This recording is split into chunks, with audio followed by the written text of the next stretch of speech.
All right, we are here today in Tucson, Arizona. It is October 16th, and John McDonald and Mick Rusing are here to interview retired Judge Michael Lacagnina in his living room, and we're going to ask him a few questions. And I guess the first question is kind of an open-ended one. Tell us about what you did before you became a lawyer, where you grew up, your experiences. Well, I came to Tucson when I was 12 years old. My mother and I. My mother had arthritis, and I had a bad heart. And a doctor in New York said, the best thing for you to do, don't stay in this cold climate, because if I get a relapse, he told my mother, Josie, it could be fatal. They didn't do heart stuff for surgeries for young people. So just go where it's warm. I had a valve that leaked. My mother had arthritis. So we left my father and two other brothers, and we came to Tucson on a train. Troop train practically, because it was in the war in 1944, and we came to Tucson. There was no housing except for military, and the boys were all the way to war. So the fraternity houses were turned over to private people to lease out, and the one we lived in was at Cherry and Speedway. Had been a Phi Gang, I don't know what fraternity it was, a Delta Chi or something. All the boys were gone. Everybody that rented in there were pilots at Davis Mountain, except for one tiny small room with bunk beds that my mother and I rented. She rented it when we had no money. But within 2 days, she figured out we all shared, everybody in their little rooms with their wives and stuff, shared the kitchen, shared the facilities there, and cleaned up after each other. My mother was sharp. She only went to the 11th grade, but she was the smartest woman I ever knew. She immediately, within 2 days, had the owner saying, why do you come around and fool around here? I'll look after everything. I'll collect the rents. I'll make sure they keep the kitchen clean. They all cooperate with each other, and you don't have to bother with it. My son and I, we want free rent, and we got free rent. And she rented that place, we had no money. So she got free rent, and we looked after that place. Well, that would be in September of '44. I had to go to St. Peter and Paul. That was the school closest to me. I walked there. My mother's hands got better. She was a seamstress. All my people in Rochester were tailors. And her fingers got better, and she started tailoring those clothes for those officers, pilots, making those uniforms just like Marines do. Private in the Marine Corps would have it, but not any other service. So she would trim those beautiful things and started making money doing tailoring work. So we started getting a little better financially, and that lasted until my father came then in January of '45, came with my other two brothers, and then he couldn't get a license to practice cut hair yet, but he could cut hair at the base because that was a federal enclave. So he got cutting hair at Davis Mountain, entitled us to housing, because housing is terrible during the war. You couldn't have any housing. Down at Irvington Road and South 6th Avenue, there was consolidated dwellings. They were prefab houses that were built for the people that worked at those three big hangars that you see when you go down South 6th Avenue. Those consolidated aircraft. And those were buildings built by the government so they would live there. We were permitted to live there because he was cutting hair at the base. Now, who lived in those places? There it is, across from the rodeo field. There were like 300 units, not long units or less than that, but each one had 4 houses. 1 bedrooms on each end, and the middle had 2 bedrooms. Okay? We had our unit. Next to the unit next to us was Joe Caesar, Julius Caesar. The Caesars lived next to us. Delivering papers, I delivered the Star in the morning to the tree department, and Bill Estes delivered he's dead now, but Bill Estes delivered the Citizen at night. We all lived in there. At one time at the Los Charles ride, I mentioned the dwellings, and there were 4 people around there. Dr. DeSando, Bill Estes, all said, yeah, we all lived in consolidated dwellings. That was only housing. We were kids then, see. And anyway, so that's where we lived. That's where we lived there, and I went to Sunnyside. A 2-room schoolhouse at the corner of Valencia Road and South 6th Avenue. No longer there. My firm when they represented Tucson Airport Authority, we got the rights to that and other lots for the landing, so that those people that owned that, when we sold it to them, we had an agreement, they would never complain about the airplanes landing in that flight path. See? But that was where I went to school. It's a 2-room house there, and the teachers were the same. And Raul Gomez was like the PE coach, and his name will come up later. And so that's where I went to school. I grew up the south side on Irvington, across from the rodeo field. And Was Sunnyside High School then? No. The What's only the- high school was in the county was Amphitheater, and the only high school in the city was Tucson High on double session. Right. So then we moved out of there when my daddy finally got a license, and we moved to the north side of Tucson. And that's when I went to Catalina and met my wife the last 2 months of the 9th grade before we went to Tucson High, and finished out there 3 years over there. And that's where I met Mary. And that's how I ever got to the north side. Now that's important because I really grew up on the south side. And I knew every Mexican that there ever was, and it lasted forever. In the Marine Corps, I was in the Marine Reserves when the E Company got called to active duty in the Korean War. There was 290 Mexicans and 4 of us that were not, okay?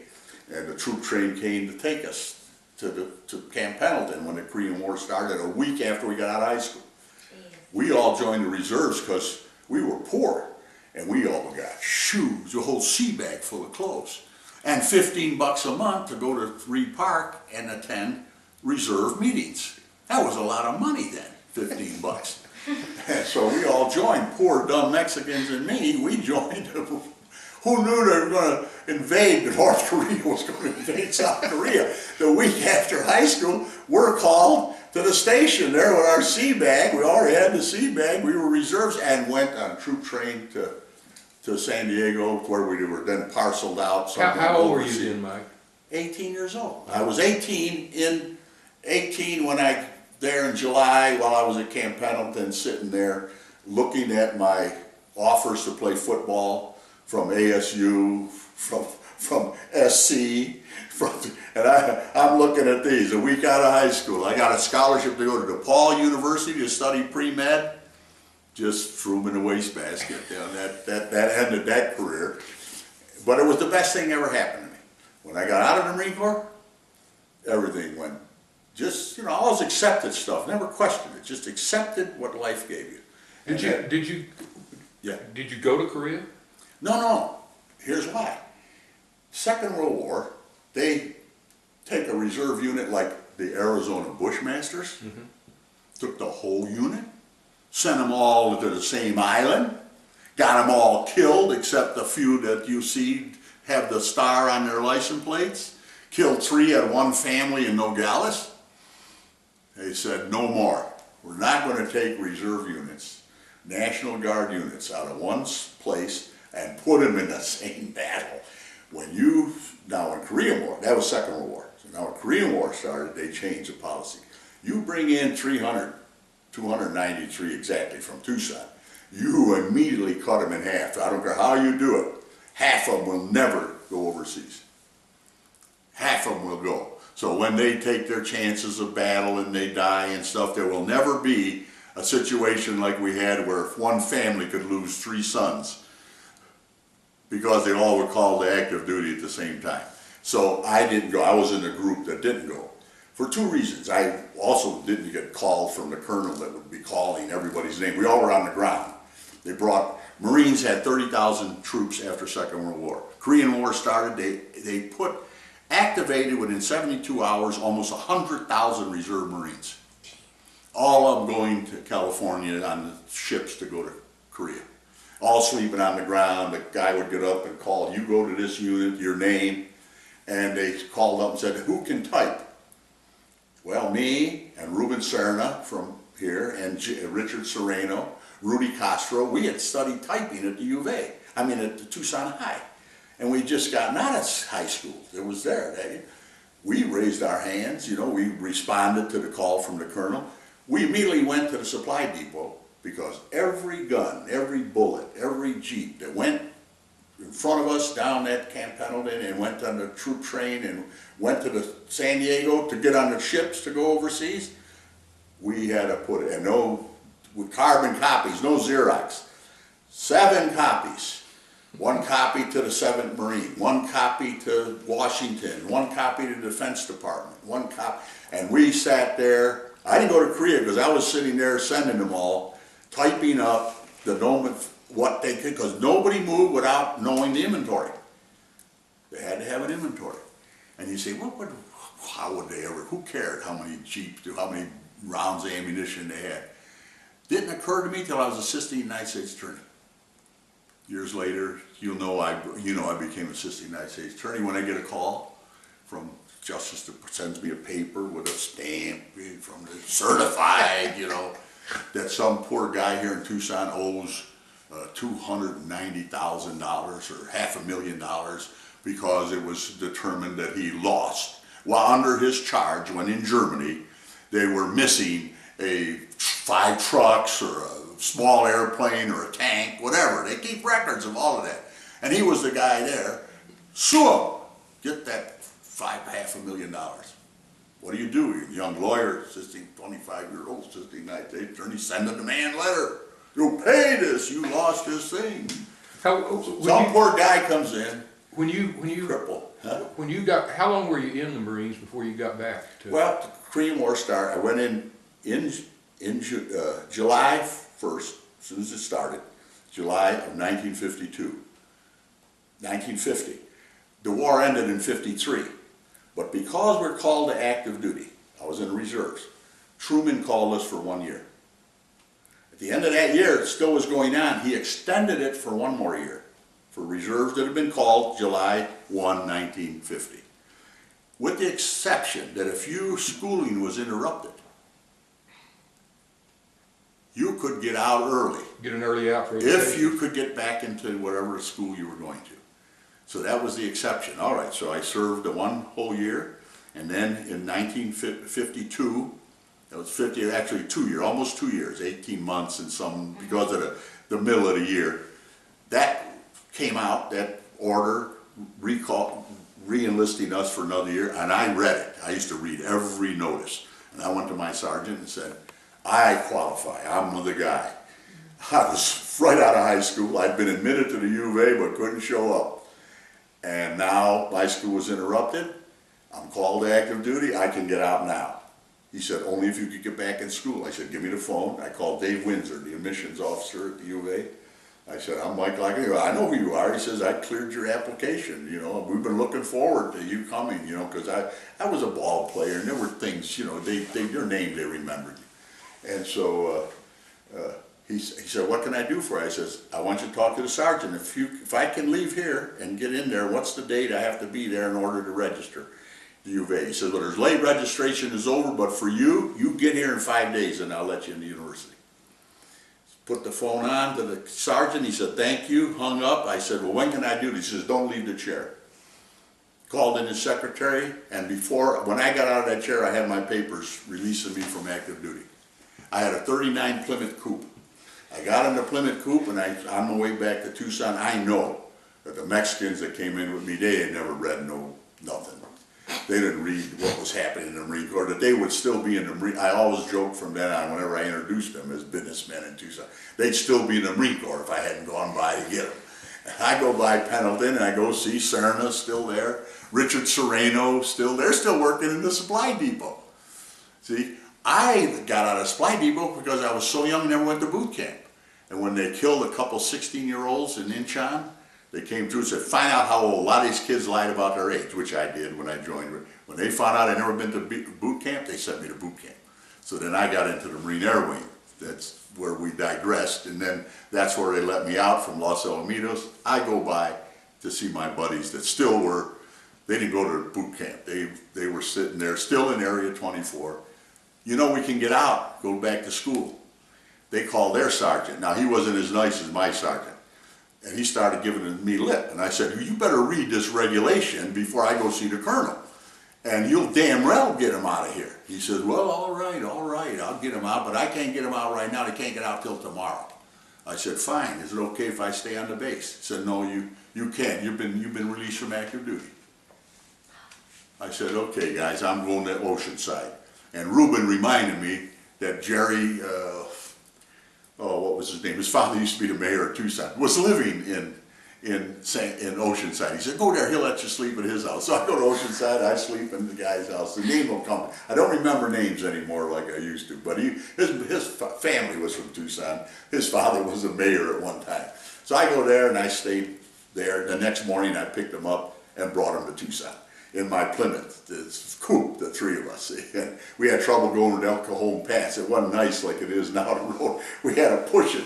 We had to get out and push it. That old Plymouth didn't have enough power to go over the El Cajon Pass. Then they jumped in and we went downhill to go to get to Tucson.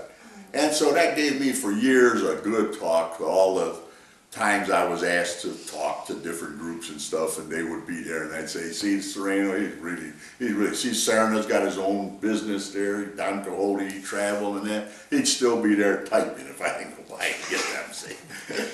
And so now that was the Marines. So now I'm out of the Marines at the University of Arizona. And now we'll talk about my university. University had 6,800 students, all right? I'm just out of the Marine Corps. It's 1952, early on, February. Dave Windsor has let me in. Mary, who I knew before I went, we were going to get married then. We take up again now that I'm home. We get engaged and we get married in June. Anyway, I'm with Mary. Of 52? 52. And I'm with Mary, and I'm in the first semester. She's already a sophomore.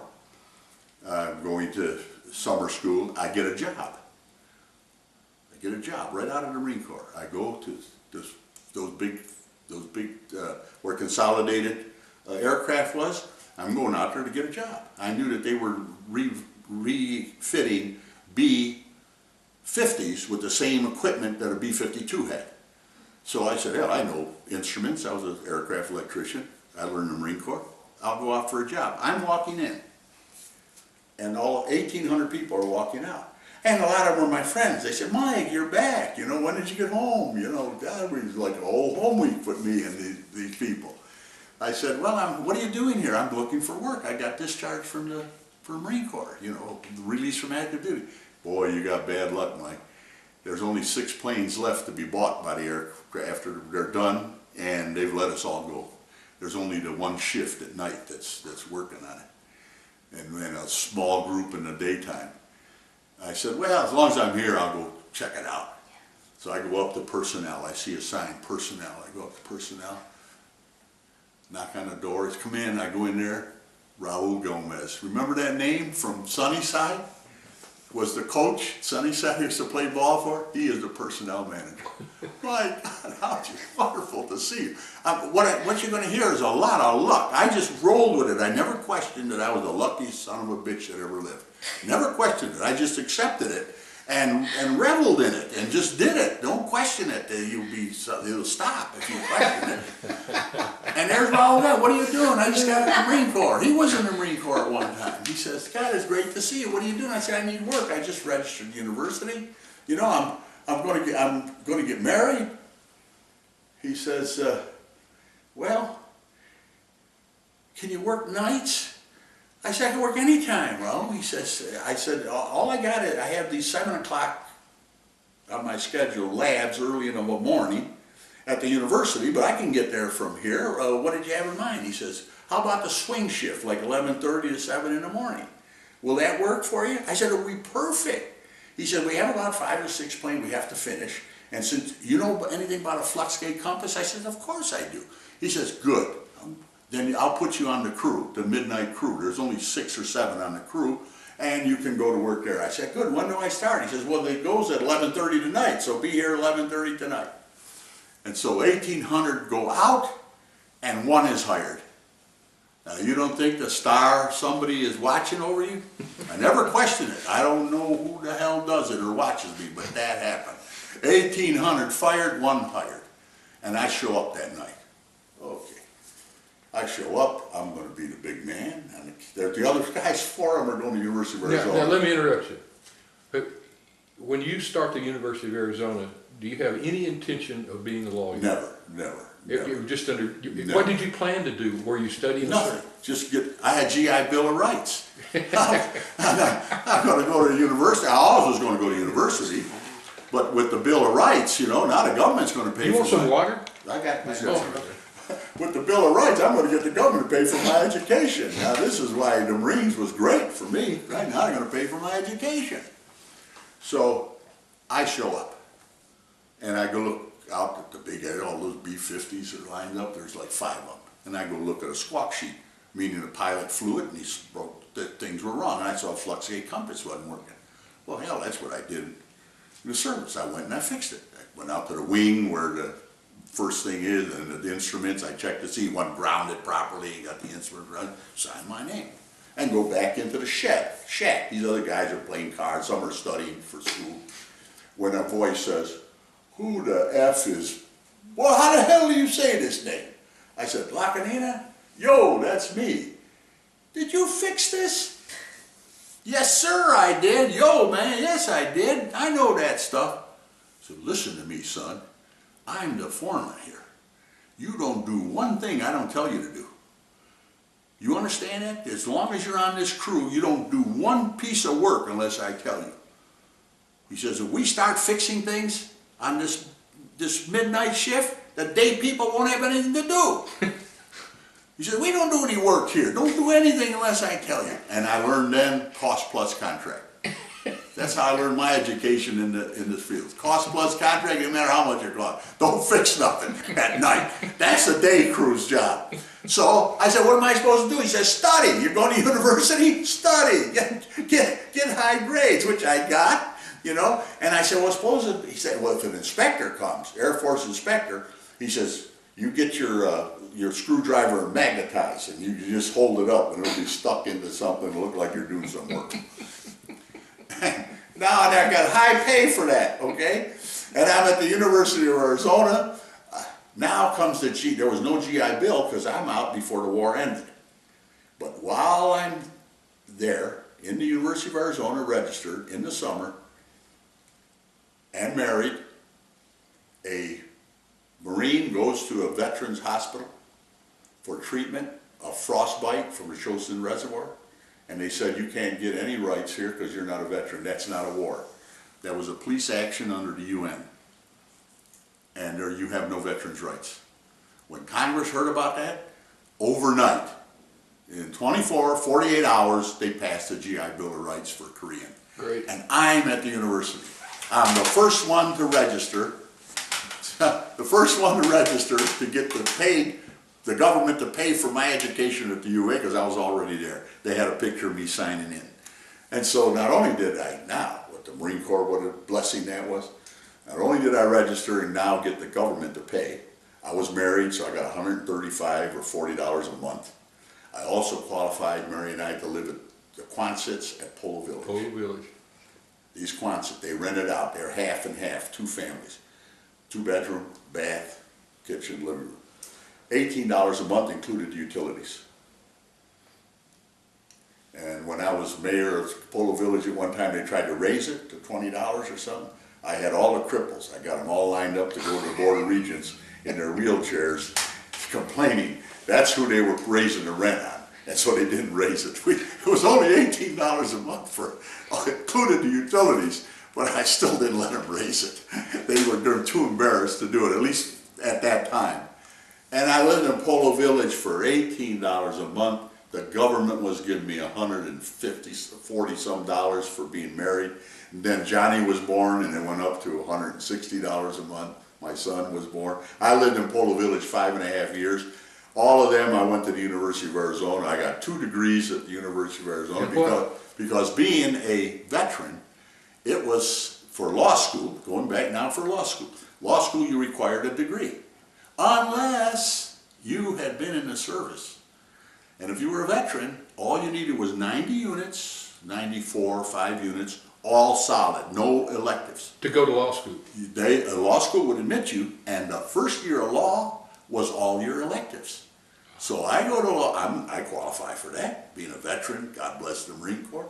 I then register, I do first year, 26 or 7 units of first year law, was also my electives on my degree for my business degree in economics. So at the end of the first year of law school, I get a degree, Bachelor of Science in Business, and I finished my first year of law.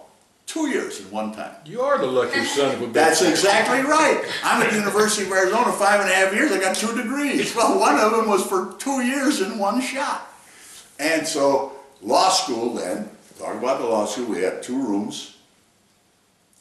We had just 5 professors. And the upstairs, they were like down there. It was right into the old building. I can show you a picture in my bedroom.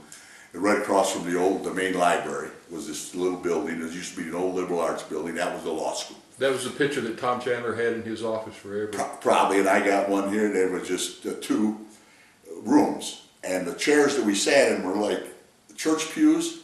And I have one in my bedroom. You can see it's a church pew that they gave to old timers, that had been in school there. And we sat next to each other, and that was the law school. And we just had the 4 or 5 profs. The second floor had the library and some offices, some administrative offices, and then the top floor, there was a little top floor there where the individual professors had their own little offices. If you happen to How many people were in your class? 30 of us, and that was the class that graduated, because once you got there, unless you really screwed up, you were going to finish, And there in law school, they only gave you one exam at the end of the semester. It was all essay. They asked you 4 questions, 4 essay questions. They gave you 3 hours to answer them. Just keep writing as long as you could to answer it. There was never right or wrong. It was a typical lawsuit. They gave you the facts, and then you answer. As long as you reason it, how you could win or how you could lose, it was okay with them. They want to see, could you think? There is no right or wrong answer. There's just your thinking on how. And that's all. We took 1 exam for each course at the end of the semester. And it only asked you 4 or 5 questions on it, and that's how we go through law school. When did you graduate? Graduate from law school in 1957. No, that was the year I was born. That was the year I was born. John had asked you earlier if when you started college you had any intention at all of going to law school. You said none at all. None. Obviously you changed your mind. What was the... Did you have an epiphany? I was doing it so fast. Getting to 2 years, and I'm going to summer school, because hell, I wasn't playing around with fraternities or anything. That's another story, which I'll get back to. I'm going to school. Little Johnny was born the next year. I've got nothing in common with that kind of stuff. Yeah. And I'm just trying to get through. And what was your question again, Nick? Why did you decide? Okay, so, and so when it comes time to after like the 3 years, I've done so much, I still have credits on my GI Bill.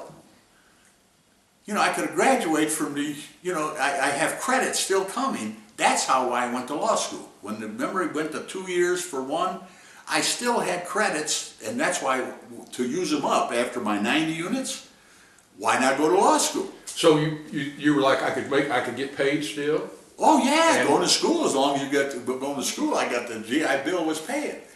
See, so I continued to go. And so, there was this 2-year deal where I got elective units and stuff like that. That's why I took advantage of that. That's why I went to the first year of law.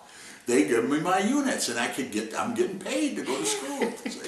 So you were not called to the law by I was not called to the law by some. My father was a barber, My father was the sweetest guy that ever lived, And when I was, he never went to school.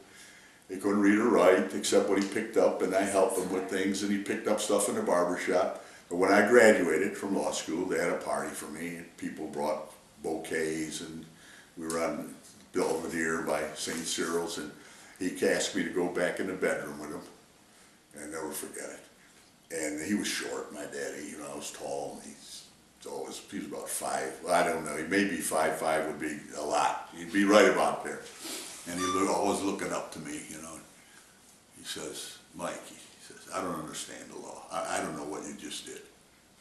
He said, I just don't know. They're all celebrating, but I don't know what it is. He says, but if it don't work out, doesn't work out, he says, you can always make a living with your hands. He says, I made a living. He never went to school or anything. He said, but I always made a living with my hands. He gives me a set of barber tools. He says, if it don't work out, you can always cut hair. So he's sweet, and he never did understand what I was doing, but he was always happy about it, see, that I was a lawyer. So things that would come up like, I'm appointed Assistant United States Attorney, and it's in the newspaper, and he's cutting Freddie Marcus's hair. He had a good practice, my father. A lot of professional people went to my daddy. And he had a barbershop at Tucson Boulevard and Speedway. And there were a lot of professionals up there at Elm Street and stuff. And he had a, well, great practice. And four guys, I used to take deposition and say, "Are you Frank's son?" You know, they knew my dad's a barber. And so he's cutting Freddie's hair, and he says, "This job," and he saw the paper, you know, "Mike got this job he got. Is that a good company?" And Freddie used to tell the story. He said, "Frank, that's the United States government he's working for." And my father says to him, "Yeah, but is it a good company like Kodak?" See, where we came from. They still didn't get it. See? And Freddie says to him, "Yes, it's a better company than Kodak." And my father said, "Boy, I'm really glad for my son. He got a job with a company better than Kodak." Did you go to be an assistant U.S. attorney? Was that your first job out of law school? No. Tell us your Well, first. yes, it was my, you say job, correct. Oh, you want the history of me practicing law? Let's go right there, because that's the fun part. Okay. I'm out of school, okay, graduate in '57. While we're waiting for bar results, Dick Elliman and I, we interviewed all the old timers in Mojave County, Cochise County, to help Mark Wilmer introduce prior appropriation of water use in Arizona to help interject that in the soup between Arizona and California. So I would work for the Interstate Stream Commission. So now it comes. That was first job. First job out of school, Right. you know, while we're waiting for the results of the Right. bar. As soon as the bar results came in, 1957, I go downtown, I rent an inside office from Bernie Weinstein and Dick Dowdell. The lawyer's title building had just been built. It was Arizona Land Title. And that was the first time everybody got out of their little houses that were all there, were all the lawyers around the corridors, because now they had a building they could move their offices in. People were moving in. I rented the inside room from Bernie on the 6th floor. The famous 6th floor. We had the corner there, okay? Ira Schneier was right next to it. He was the labor lawyer. On that corner was Whitehill, Scott, Feldman. They were on the corner of that 6th floor, that south side corner. Next to them was Ettinger and Silver and Ettinger. Rose. And next to them was Roy Drackman Realty. Was that Rose Silver? Yeah, and Jimmy and Jack Ettinger. And then next to them on the 6th floor was Roy Drackman Realty. Roy Drackman, his son Manny, and Charlie Shaw. That was Roy Drackman Realty that built shopping centers across from Yankee Stadium in New York. They built crisscross at Phoenix. I mean, Roy Drackman really was a master, but had a three-man firm. Did all those big developments were built. That was the 6th floor, the famous 6th floor of the Lower Tub. Now, I have an office. I need furniture. There's the truck on the sidewalk there for Ed Walsh Brothers furniture, office furniture. And they're wheeling the old stuff from those houses in to take it back downtown, because all the lawyers have bought new stuff for their new offices in the lawyer's title building. And I see him pulling on a trolley a desk. And the guy's name was Ferd. I don't know his last name, but he was the one that sold all the furniture in Tucson for Ed Walsh. And I say to him, "What are you going to do with that?" I would take him downtown and, you know, maybe clean it up a little bit, put it for a used sale and stuff. I said, "Man, I could use that desk." He said, "Well, where do you want to put?" I said, "Well, there's the entrance to the freight elevator to the 6th floor. I have an office up there. How much you want for it?" He said, "Well, I don't have to unload it, I don't have to take $50. So I give him $50 for that desk. The guy rolled it. He said, "Take this up to this guy's office." Went to the freight elevator, took it up, and I'm in business. I went to Sam Levitt's, got 2 chairs, and I'm in business. Sole practitioner, 1957, October, okay? And now the stars sprinkle again. Who is one of my backers? 2 guys. Morris Udall, Tom Chandler. Okay? I don't know why they like me. There wasn't that many young lawyers at the time around, but they knew I didn't have any, but they embraced me. I never questioned why. I never asked why. Just like Just I more said, good luck. These things, I just did them. I accepted what they were without questioning. And Morris says, calls me up and says, Mike, I want you to help a guy, a lawyer here. I tried a case for Norman Simmers. He was a deputy sheriff who, his girlfriend was on the phone talking to the sheriff department. He was a deputy sheriff. She says the sumbitch is trying to kill me. His story is she had his gun in his hand. She was taunting him, they were drunk. And then all they heard was 5 shots, the sheriff's on the phone. And the next thing, Norman Simmers picks it up and says, I just shot her, come and get me. And Morris defended that guy. They wanted first degree, Raul caused a first degree murder. They wanted the death sentence for him. He was a former police officer, Detroit, New York sheriff's deputy. And he tried it the first time, got a hung jury. But he couldn't try it the second time.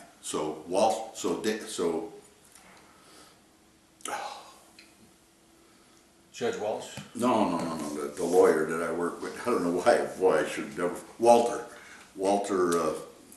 Oh, oh shit, Mikey, I just told my daughter about it this friend morning. of Tom's, Walter. It'll come to me, I'm just right now, I got a blank on it. This happens now that I'm older. And his brother was with the sheriff's department, and he said he's gonna take the case, but he said, I won't take the case the second trial for Simmers. Morris couldn't do it unless he had help. Morris says, you hired this guy, Mike Lacagnina, just out of school. And he's going to be retried I'm out in October when we could practice, and this was like the middle of November, and the trial ran to the 1st of December. He says, you're going to have to help Walter. And he says, it's going to be $500, and I've already got the money from him and pay you, so you know you're going to get paid. For $500, you're going to assist him in the trial. And so that's my first experience of trial. I'm in trial within weeks on the most famous trial at the time in Tucson. You couldn't get into the courthouse. I mean, they were lined up, you get chairs to see it. And we tried this case for 10 or 11 days. And he didn't do too much. I was doing most of the cross-examination. I just got out of school.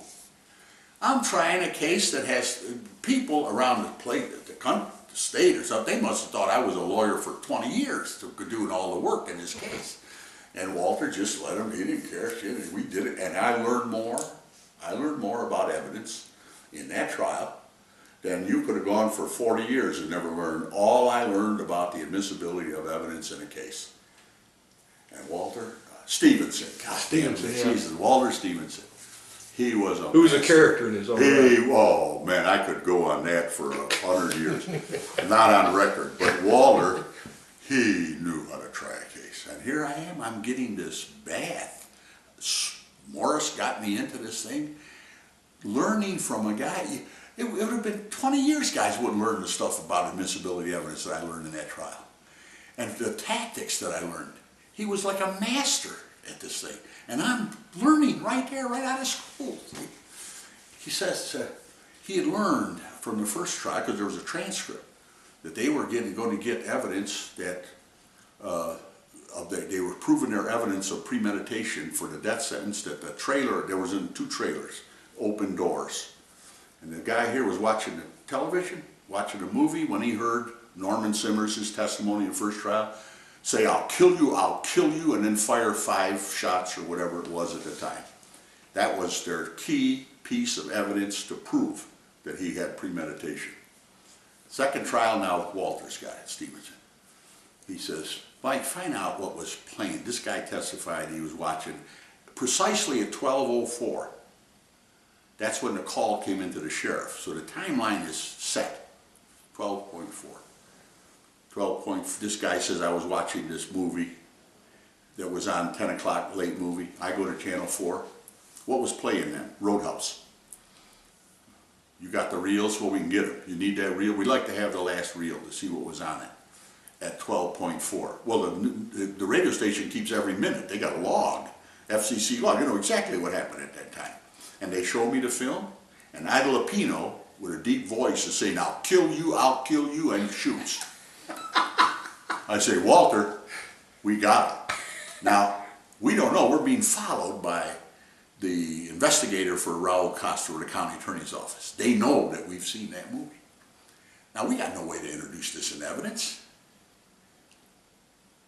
Who knows that the guy ever saw it, or how the hell are we going to get it in evidence? Waller says, don't worry. Every morning he said, we got to distract the jury. You wheel in that projector and that big reel, you just set it there.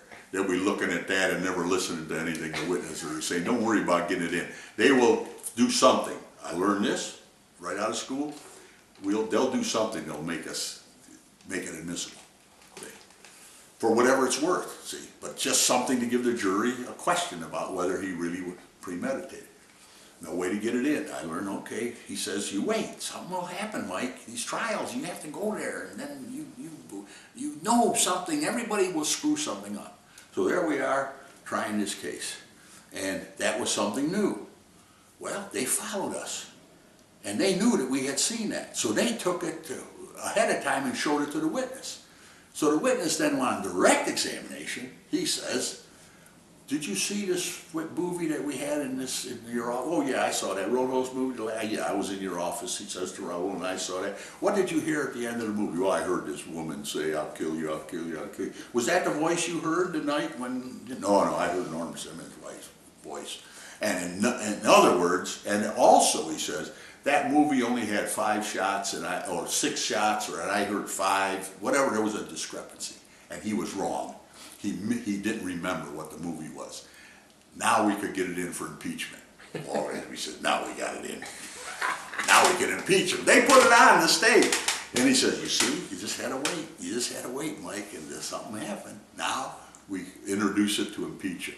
And now we show this movie to the jury to let them decide who did he think. Was it Walter's voice or Ida Lupina's voice? And was it 5 shots or 6 shots? They get to watch. We're sitting there in the courtroom, Crocker's courtroom, we're watching this movie. Another distraction, see, to do it. But there was evidence that this woman was mean as hell.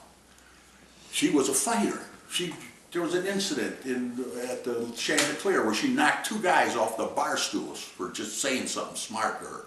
She was arrested at the end of Campbell by sheriff's department. She took all her clothes off, was bothering everybody in their cars and screaming. They had to arrest her. She took a door off of like a trailer park refrigerator, ripped it off the hinges and threw it out the door. All very acts of violence, which you'd like to get in, except my client didn't know none of them. He had no knowledge of that. So there's no way to, Simmers, we couldn't get it into evidence. Walter says, just wait, we'll get it in, just wait. So I learned a lot of patience as trial lawyer. Don't just think you're dead in the water yet. It isn't the last inning yet, okay? Sure enough, they want to prove that he had the intent to kill, premeditated. They put a psychiatrist on. Mr. Simmers testified in the first trial that he didn't intend to kill her, that he was fighting with her over the gun that she had on him, and bullets ricocheted all over and fell in her back. The doctor said, Doctor, do you have an opinion whether or not when he was testifying he was telling the truth, or was he lying about that? He says, well, there's retrograde amnesia. That's what he was suffering from. When he saw the horrible thing that he did, this horrible thing that he did, he forgot it, that he really intended to kill her. So when he testified, he thinks he's telling the truth, but he's not. He actually did intend to kill her. That was his testimony. They wanted to do away with he was a good witness because he was a sheriff deputy, he wasn't a criminal. So, now it's cross-examination. Is Walter going to cross-examine him about that stuff? No, that don't mean nothing to him. But we got all this evidence about this woman, but we can't get it in. So he says, Doctor, let me give you a hypothetical. Suppose a 35-year-old white female, well-nourished, that's right off the autopsy report, on September the 15th at the end of Campbell, took all her clothes off and was disturbing all the people. The sheriff had to come get her. And on such and such a day, took a door right off of a refrigerator in a trailer and threw it out. Or at the Chanticleer was strong enough to knock 2 men off at a bar. Do you have an opinion, Doctor, about whether or not she has a cause for violence? She was a person that would probably be violent. And Raul Castro jumps up. Your Honor, we object to that. He says, that's the doctor to assume facts not in evidence. Walter says, and he had a grab. Well, Your Honor, if he doesn't want the jury to hear that, I'm not going to interfere with the state's case. I'll withdraw the question. Now Raul said, but Your Honor, it's not in evidence. Judge Crocker said, what do you want me to do? He withdrew the question. I have nothing to rule on. So let's go on with the case. Hey, the jury knew every bit of it. See, that's how he got it in evidence. I learned, long story short, I learned more in that trial that Morris got me hired for. In those days trying this case for more, and my arguments, I was in the newspaper all the time. People would pick up a newspaper for you, this lawyer, where's he been all this time? I just got out of school. Morris got me that job for $500. And already people thinking, boy, this guy's been around a long time. Did you love it? Oh yeah, of course, because I was getting business from it. People I mean, were but calling. did you think this trial, being a trial? I never wanted to do anything else. That was it. Now, you couldn't get me out of a trial after that. That's all they ever did. Yeah. Now, this is how that works. Everybody thought I had been around a long time because of all the publicity. So now that's September. November of 57. Let's go over to the middle of 58. June or July of 58. Get a call from Marianne Ritchie, Ryman at the time. Mike, can you have coffee with me and Robert Ralston? She was assistant United States attorney, so was Robert. They were the only two here. There were three in Phoenix.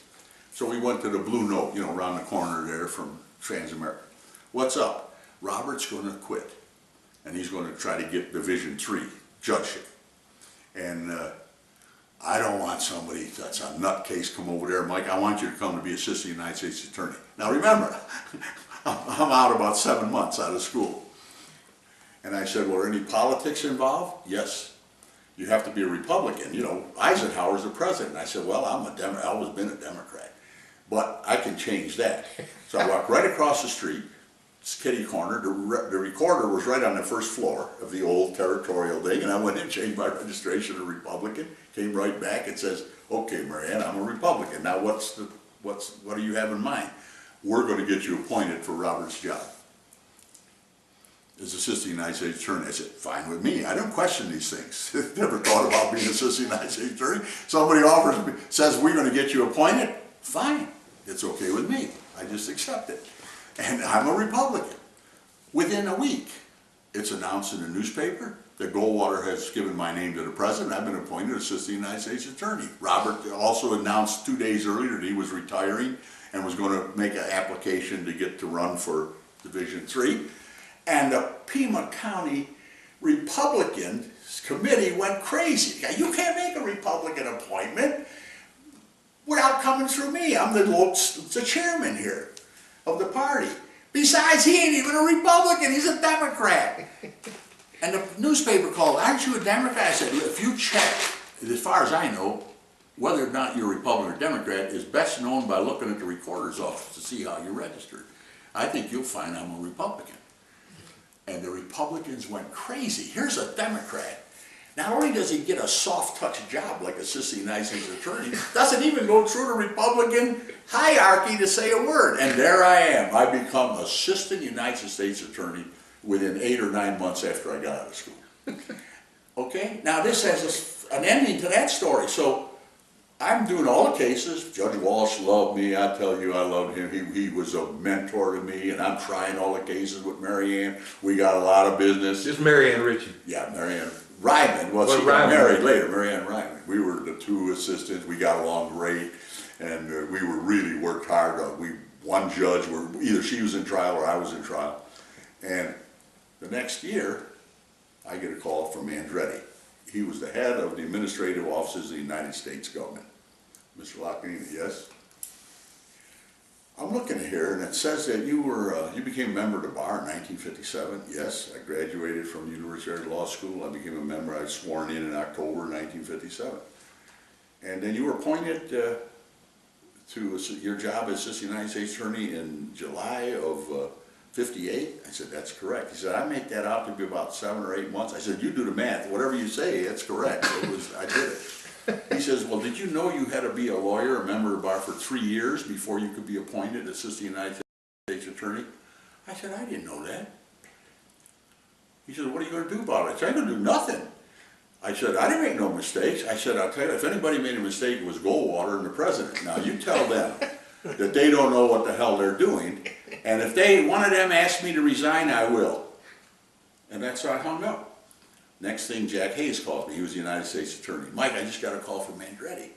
He says that the time he was helpful to get me appointed. We got you appointed. Made me a Republican within hours, and then got me appointed within days. That you weren't qualified. You had to be there for 3 years. He said, I didn't know that. Nobody knew that. Only Andretti knew that. He says it's in the black book, but nobody ever looks at that black book. And I said, well, what are you going to do? He says, I'm going to do just what I told him. I said, I have nothing to do with that Tucson office. He says, that Dago down there, I don't know what he does, but I'm not bothering with it. You take care of it. He said, I'm not doing anything. And that was the end of that. They never said another word. So I was assistant United States attorney when I did not qualify. Within 8 months, and I was supposed to be there 3 years. Well, I was out of there before I was ever qualified. I left the United States Attorney's Office before I was ever qualified to get the job. Were you trying mostly criminal cases? Oh, everything. We tried. You know, there's only 5 of us in the whole state that all. So you're trying civil and criminal cases? We had the north, eastern, and southern counties. All were Marianne and I. We did everything. The Indian trials, the border trials. I used to have 2 buses out in front on Monday morning. All the aliens pleaded guilty to illegal entry. They walked right out the door, got on the buses, they took them across the border.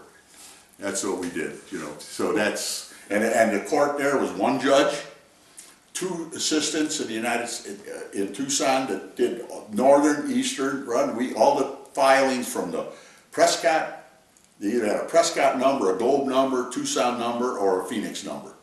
But Phoenix only did the work from Yuma and Pinal County. The rest of it came to us because I had offices, a courtroom and assistant attorney's offices in Prescott. We had them in Globe and we had them in Tucson. Now we used the Prescott office because Judge Ling in Phoenix, federal judge, and Judge Walsh in Tucson, they were for purposes of administration. We had all the north, east, and south, and Phoenix had Phoenix, Yuma, and Pinal County. Ling did not like the heat. It was too hot in Tucson. So he did, you know, federal judge could sit any place. He went to San Diego. That left only Judge Walsh. So we would move for him to accommodate the Phoenix. A lot of business came out of Phoenix. We moved to our courtroom in Prescott, where we set up court all summer. And while Ling was gone. You didn't mind being in Flagstaff for the summer, did you? No, it was Prescott. I mean Prescott. Oh no, it was great, but everybody thought I lived there. You know, when I come back, they're like, hey, where have you been, Mike? And we opened that Prescott office. We had the courtroom, juries. We tried all the Indian jury cases there. We tried all the business from Phoenix that came there. And we were pretty active all summer. The probation office was up there, the clerk's office. We all moved to Prescott for the summer.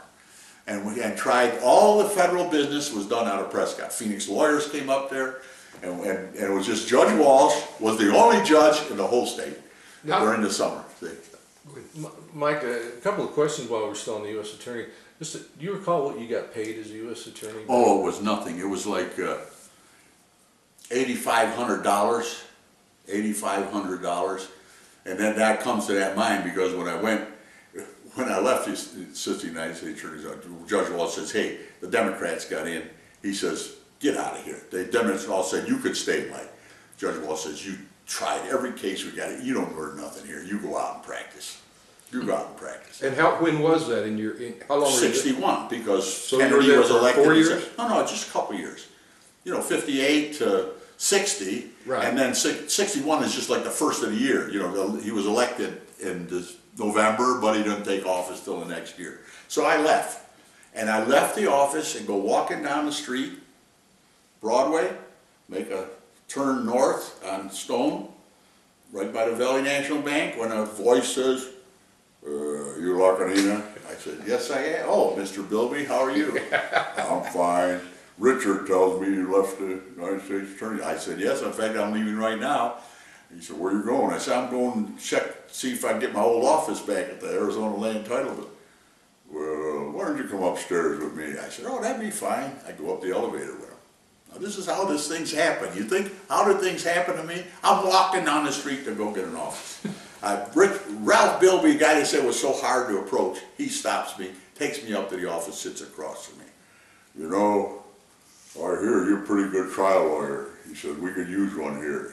He said, and what do you think about coming to work for me? I said, I didn't think about it at all. I said, I was going to go back to what I always did, be on my own. I don't know what to be. He said, well, we have just, you be the 10th lawyer here. He said, well, some people can't work with a lot of lawyers, and some really like it. He said, but let me tell you this, young man. That file over there, that's got all the wills of the richest people in this state. When they die, the probate fees we make are obscene, he says. He says, you come here, you ain't no go anyplace else, you never get a lock on those files. So we represent the railroad. He told all the people we represented, which was all the vested interests. You know, we represent the Valley Bank. That were, I mean, and he says, you couldn't do much better than come work for us. I said, well, you know, I hadn't even thought about it. I'm just walking down the street. Give me a minute to think about it. He said, well, what do you think about it? I said, I'm thinking. I said, I don't know about working with a bunch of lawyers. Never had the occasion. I was alone, and then I worked with Mary Ann. He says, well, why don't we do this? If we reach agreement, you come work for it. Why don't we do it on this basis? The day you don't like it, you try it, just walk away, no hard feelings. And the same thing, if I think you're not the guy I think I'm hiring, I'll just fire you, and you walk away with no hard feelings. How's that? I said, that worked good for me. Then we'd get a trial period there. He says, now how much would you want? I said, well, I'm making $8,500 at the Sissy Knight's attorney, and I want a little more money than that. I want about $11,000. What? $11,000? I worked for 16. He told me all his story about when he started working. I said, well, Mr. Bilby, I do have 3 children. He says, is that my fault? That you got 3 children? How is that my fault? See? So I said, well, I'm not going to come for $8,500. So he hired me for just under $10,000. He said, I'm going to hire you at this figure, but we'll review it within 6 months. You come work for me if you want to, and then we'll see what we do in 6 months. So I took the job. So I left the attorney's office, I walked a half a block, and I was employed. And Bilby shown there. Let me ask you this: at the time that you went there to Bilby, did you know that there was an American college? Were you aware of it? Nothing. Knew nothing about any of those societies. Nothing. I tell you, I'm a kid. I'm still 25 years old. I just got out of school, and I tell you, see the timeline. Everything just happened within months. Everything in months, and nobody ever related to me about the time because of this publicity I always got with these trials and stuff. They all assumed that you would qualify on time, but it wasn't. It was a small timeline, but I got a lot of publicity, so they just assumed. The lawyers around the state, they just assumed that I must have been practicing for law. I didn't. It happened to be the places where there was notoriety. And so the notoriety fell on me, and I was the benefited from it. See? So, no, there was no thought about ever doing that, or any of these societies that anybody belonged to. I didn't even know they existed. When I go to work for Bilby, now there's the thing. I go to work with the guy that was, without a doubt, the best lawyer, Charlie McCarthy, Chandler. They'll all tell you this guy, Charlie McCarthy once said he was Chandler's first partner. He would walk on his hands and knees in the sun from Yuma all the way to Tucson to get Dick Evans to represent him. That's what they thought about Evans. He could quote. If he was in a courtroom and some lawyer was having trouble in arguing a motion because he maybe didn't have the right citation and the judge couldn't find it, and if Dick was in the audience, say, Dick, do you know that citation? Yeah, that's Bryan versus Southern Pacific Company, 18th Pacific Reporter, 19. This is Dick Evans. Dick Evans. And was he a Tucson lawyer? Yeah, it was Bilby Schoner. I was there to hire him to be his helper because he had a lot of railroad cases. And he needed help because he was an alcoholic. And they had just now got him out of the 3rd time drying out in New Mexico. And this time they're going to give him help. They hire me to help him. And they dumped these cases, all railroad cases. And it wasn't 2 days later, Dick comes by and says, come on, we got to try this case. Walk over to the courthouse, got my first case, just read the file, the day before, sat down. Start the trial, all of a sudden Dick says, you cross-examine this guy, or you examine that. You know, that's how I learned the railroad business. Now, I didn't know he was an alcoholic. I didn't know that at noon when I didn't see him, he was going over to Bungalow or someplace drinking them vodkas. I didn't pay no attention to that. I'm 20-something, 26 years old. What the hell do I know? I'm doing work. And then the next trial, he don't even sit in that chair. I'm there. He says, you try it. I try a railroad case. Second case. I tried a whole case. Sitting in the back are the railroad people. They go to Bilby. They say, Evans, we don't want him on any cases anymore. He's a drunk, he's an alcoholic, and one of these days he's going to hurt us. But we like that guy that's working for him. You can keep the business, but you got to get rid of Evans, and they got rid of him. And so the next day, within weeks, I got 30 railroad cases set for trial within the next 18 months. They're yours, Mike. You got to try. You're the railroad lawyer. That's how I got to be a lawyer for the railroad. Mike, when you were talking about the U.S. Attorney's Office, I just want to digress for a second. You were talking about Mary Ann Ritchie, and she went on to become a federal district judge, right? Right. She was the first woman United States attorney during the transition there when Kennedy was elected, and then they were waiting to get a Democrat that would be United States attorney. There was a vacancy. They made her United States attorney for just a short time, becoming the first woman. It was only a short time, but she was going to leave. And yes, that was the two. They were two people. We did all that work for the government. You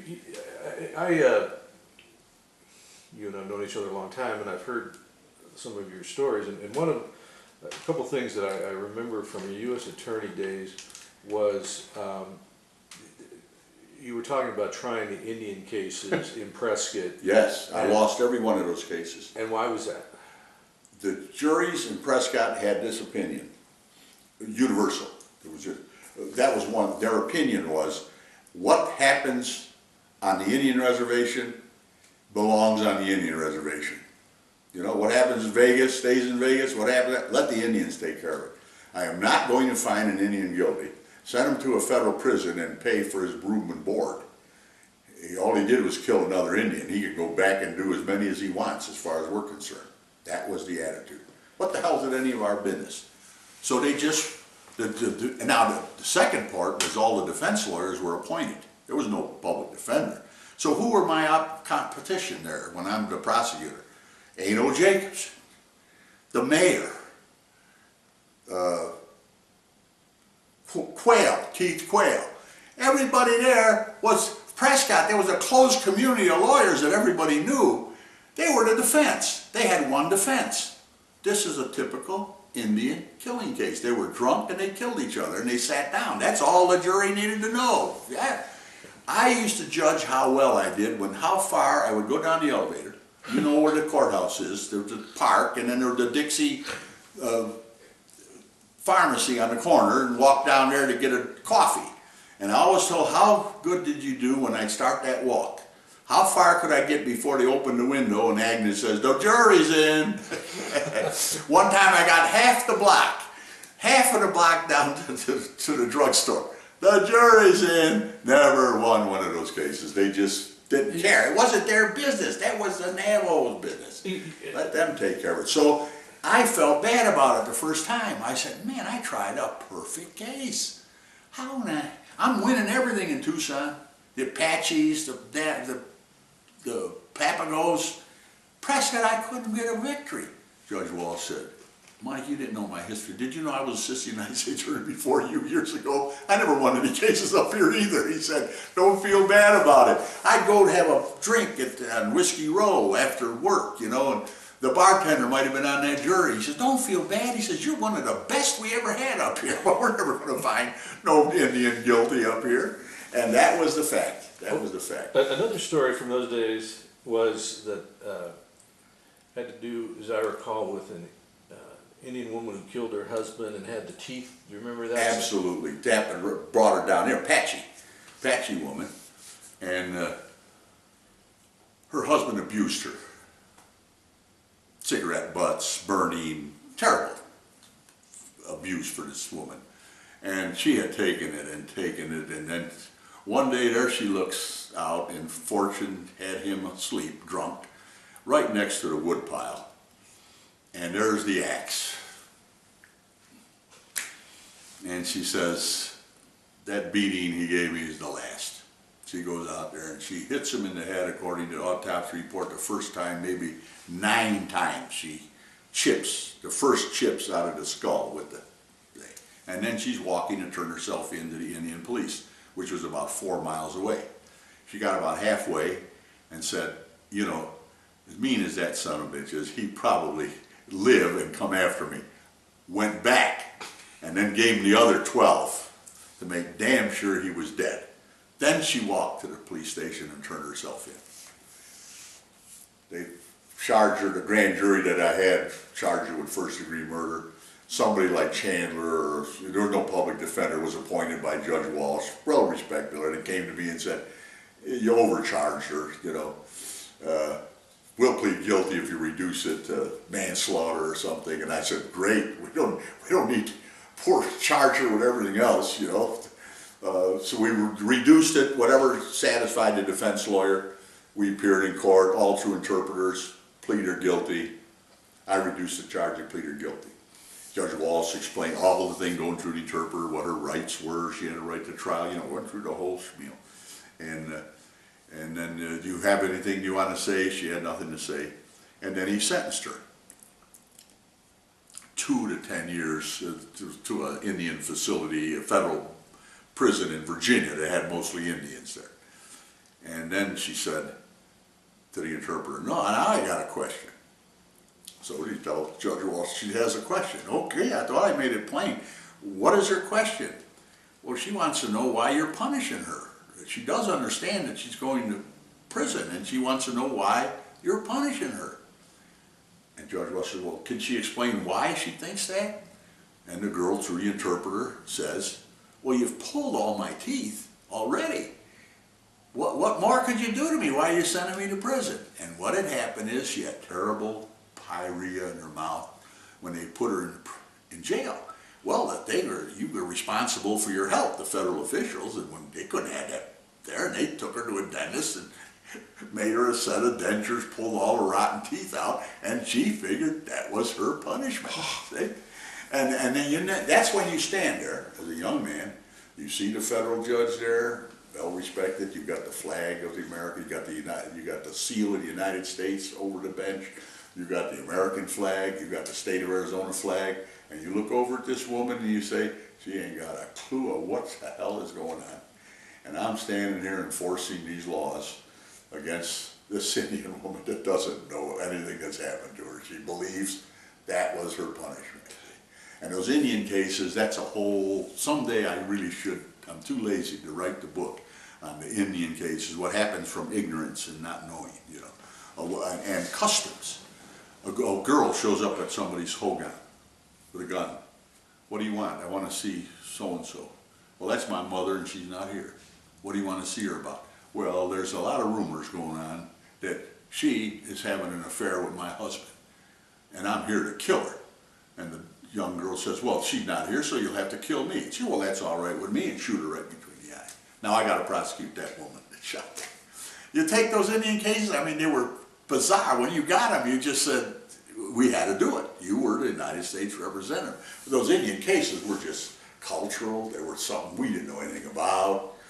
The government forced a kid to go to the Indian school, and the girls there beat her up, and she died the first day at school. After the authorities went and pulled the girl because it was required she go to school, you know, and then have to defend that lawsuit, wrongful death suit, why they killed, after they forced her to go. The Indian cases were bizarre, a whole different lifetime that we had there. But the United States Attorney's Office was just a few lawyers. Today, when I see hundreds of assisting United States attorneys, and cases that they don't handle anymore, they just decided, you know, the FBI decided many times they were just going into white-collar crime. They got rid of Dyer Act cases, stolen car cases, interstate commerce, any kind of drug cases. They gave it up, leave it to the state. You know, don't get involved. They cut down all their jurisdiction, and still they got more and more assistants United States, more and more judges. And I think at the time I was there, in that late 50s, there, early 60s, one judge, primarily almost 9 the whole time here, handled all the business of the federal government with 2 assistants in his Bailey and 3 in Phoenix. And did all that. That was it. The 5 of us, and of those 5, I was the last one to become a judge. When they ever left the office, Holohan became a judge, Jack Hayes became a judge, Morris Rosar became a judge when they left, Willie Eubank became a judge. These were the guys that were in the United States Attorney's Office, the 5 of us. Mary Ann became a judge, and I didn't become a judge till I was in art school. I don't practice law anymore. And Chandler at my installation said, we've searched even the Queen's Bench and beyond, and the old Napoleonic Code. Nobody ever got appointed to an appellate bench from art school. but it's happened today in Tucson here. And anyway, so. One other story, then we can move on, but you'd become acquainted with Joe Bonanno when you were in U.S. Attorney's Office. Well, Bill Bonanno went to my high school. We were in high school together.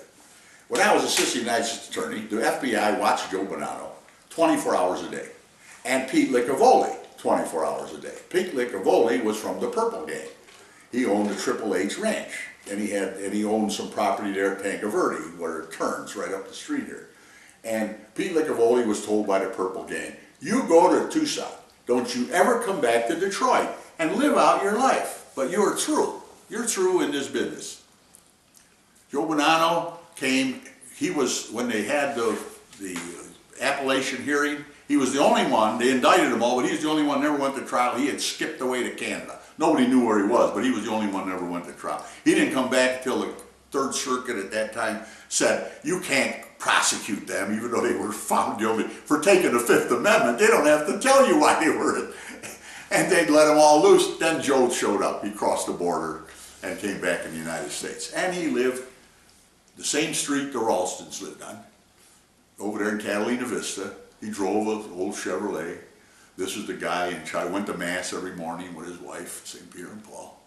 He's the guy in charge of all the narcotics in the United States, according to the authorities. Never got arrested for anything. And they watched him 24 hours a day. Okay? Now, Joe would be picked up. I was assistant United States attorney. We would get a warrant out of New York. They always wanted him to go back to New York so they could serve state papers on him. Judge Walsh would never let him before. He knew what they were trying to do.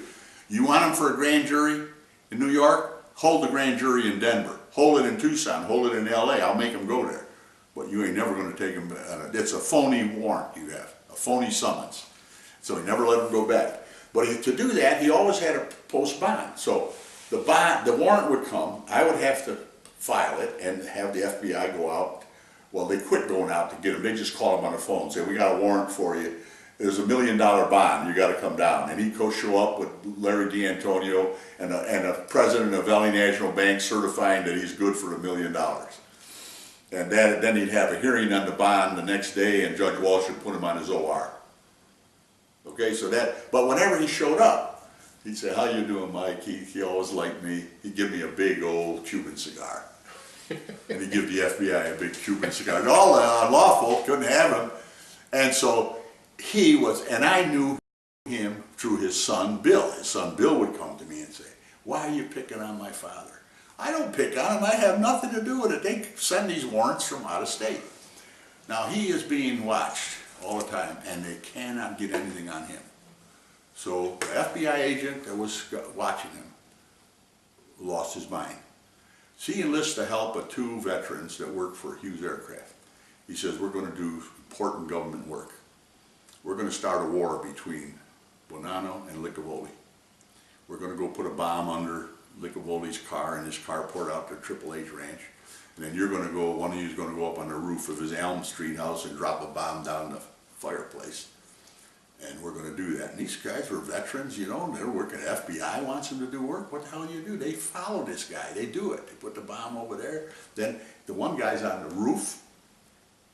When Bill Bonanno, the son, is in the house, his son's on the roof. He takes a shotgun, goes out there. There's a guy, he shoots that son of a bitch. That kid fell off the roof. He didn't kill him, but he fell off the roof. The FBI agent started running, driving away, and the other kid said, you can't leave him there. He said, we're out of here. The kid says, well, let me out. And he goes back to help his friend, and they're both arrested. And when they appear before Fry, Bill Fry at their arraignment. He says, what are you here for? They explain what he's there for. The kids say, you have anything to say? He says, hey, we were working for the FBI agent. That's the only reason we were there. An FBI, they gave the name. So Fry says, these proceedings are continued till this afternoon. And he orders them to send a warrant out to the FBI and or a subpoena and bring that guy. I want that FBI agent in here this afternoon. Well, in answer to the subpoena at 1:30, here comes somebody from the FBI. He says, sorry, for national security, he's been reassigned someplace and we don't know where he is. They never appeared to him. So Judge Fry says, fine, then we'll just dismiss these charges, which they did. Yeah, but that was the kind of thing that went on. So, funny part, okay? We're playing cards, Burr Udall, Eddie Brown and his wife, Mary and I, we used to play Panguini at the Ralstons. And we went from house to house, but this time we're there when there's been a garbage strike in Tucson. And so Alice says something, or one of the other things says, yeah, the terrible garbage is piling up there at our house at Clonis. And Edith says, why is that? Well, no one's picking up our garbage. There's a garbage strike. Robert says, well, they pick up ours every day. So I said, I think I'll make some inquiries. So I make a phone call. I knew the FBI agents. They worked with me when they're Hank Bogart. What's going on? Well, you know, Bonanno lives on that street, so they check his garbage every night. And with a strike going on, it'd be funny if there was the only garbage being picked. So they're picking up the garbage on the whole street, the FBI, so they wouldn't be tipped off that they're taking Joe Bonanno, see? And so Joe was a character. He had lots of friends. The bishop testified on his behalf.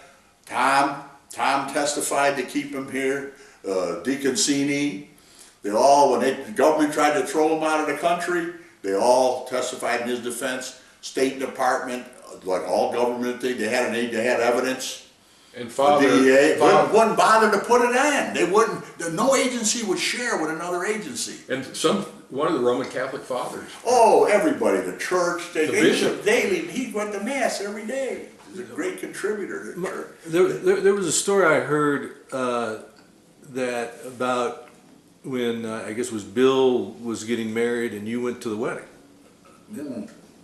They wanted me. See, the story is, they came to me. They said, you're going to wear a little camera here, and you're going to go to the wedding. I said, oh no, I'm not. I'm a lawyer. I'm an assistant United States Attorney. I don't do investigative work. Can't make me do it. It had nothing to do with me. That's you guys. I'm not going. Hey, but you're a friend. You talk to him at Palos. We see you talking to him. Yeah, well, he's always complaining to me about the treatment, the government of his father. But I got nothing to do with him. I'm not going to that wedding. And well, you're going to get an invitation. You got to go, and then you got to take this camera, take the pictures of everybody that's there, so we see who was there. I refused to do it. I said, I refuse to do it. You go ask the United States Attorney. He can't even make me do it. I'm not. That's not in my description of my job. That I don't do any investigating for the FBI, and I refuse to do it. But they wanted to do it. They were always collecting information. As Assistant United States Attorney, every day I got the reports of all the undercover work that was going on. Keep me advised, because at any minute they might arrest somebody and have to have them indicted, go to the grand jury with it. And so they would do so much surveillance. They had so many phony things that they wasted so much time. I mean, you all know that. It comes out all the time. And they just wasted many hours on poor Joe Bonanno. Never did a thing. Licavoli himself was clean until he was very old. He couldn't resist selling a stolen piece. He had a little art gallery, and somebody stole a piece out of the museum in Europe, and he tried to sell it here. But he was too old to go to jail. They fined him a lot of money, and that was the end of that. But those are the times. Those are the two notorious criminals that we had living here in Tucson. But Bonanno went his whole life without being convicted of anything. Now he was very tough-love father. His boys, Bill and his other younger son, I forget, little Joey, they got arrested for doing fraud, insurance fraud for other. They go to jail. He wouldn't spend 1 minute trying to help them out. Really? Yeah, dumb enough to can't commit a crime and get arrested and do the time. See? He let them do the time. But those were interesting times for a little town like Tucson to have the two notorious criminals staying here. And the whole business with like downtown the law downtown. You know, I tell you how they got from the houses, they went into the original land title, they built the new courthouses, you know, all the things started. We started out, had Division 1, Mercer Johnson, Lee Garrett 2, Tuller 3, Murderers Row. and 4 was Crocker. Yeah. Those were the guys. And they relied on lawyers to help out because they had no public defender, they had no other help to help them. And so for a young lawyer, you made money off of there being no public defender. So you get a call from like Crocker, let's say, and he'd say, Mike, can you be in the court where arraignment day? One of the other judges would get another young lawyer on arraignment day. You sat there and you got the whole panel. I mean, everybody that says I need a lawyer, I signed Mike Lacagnina to be the lawyer.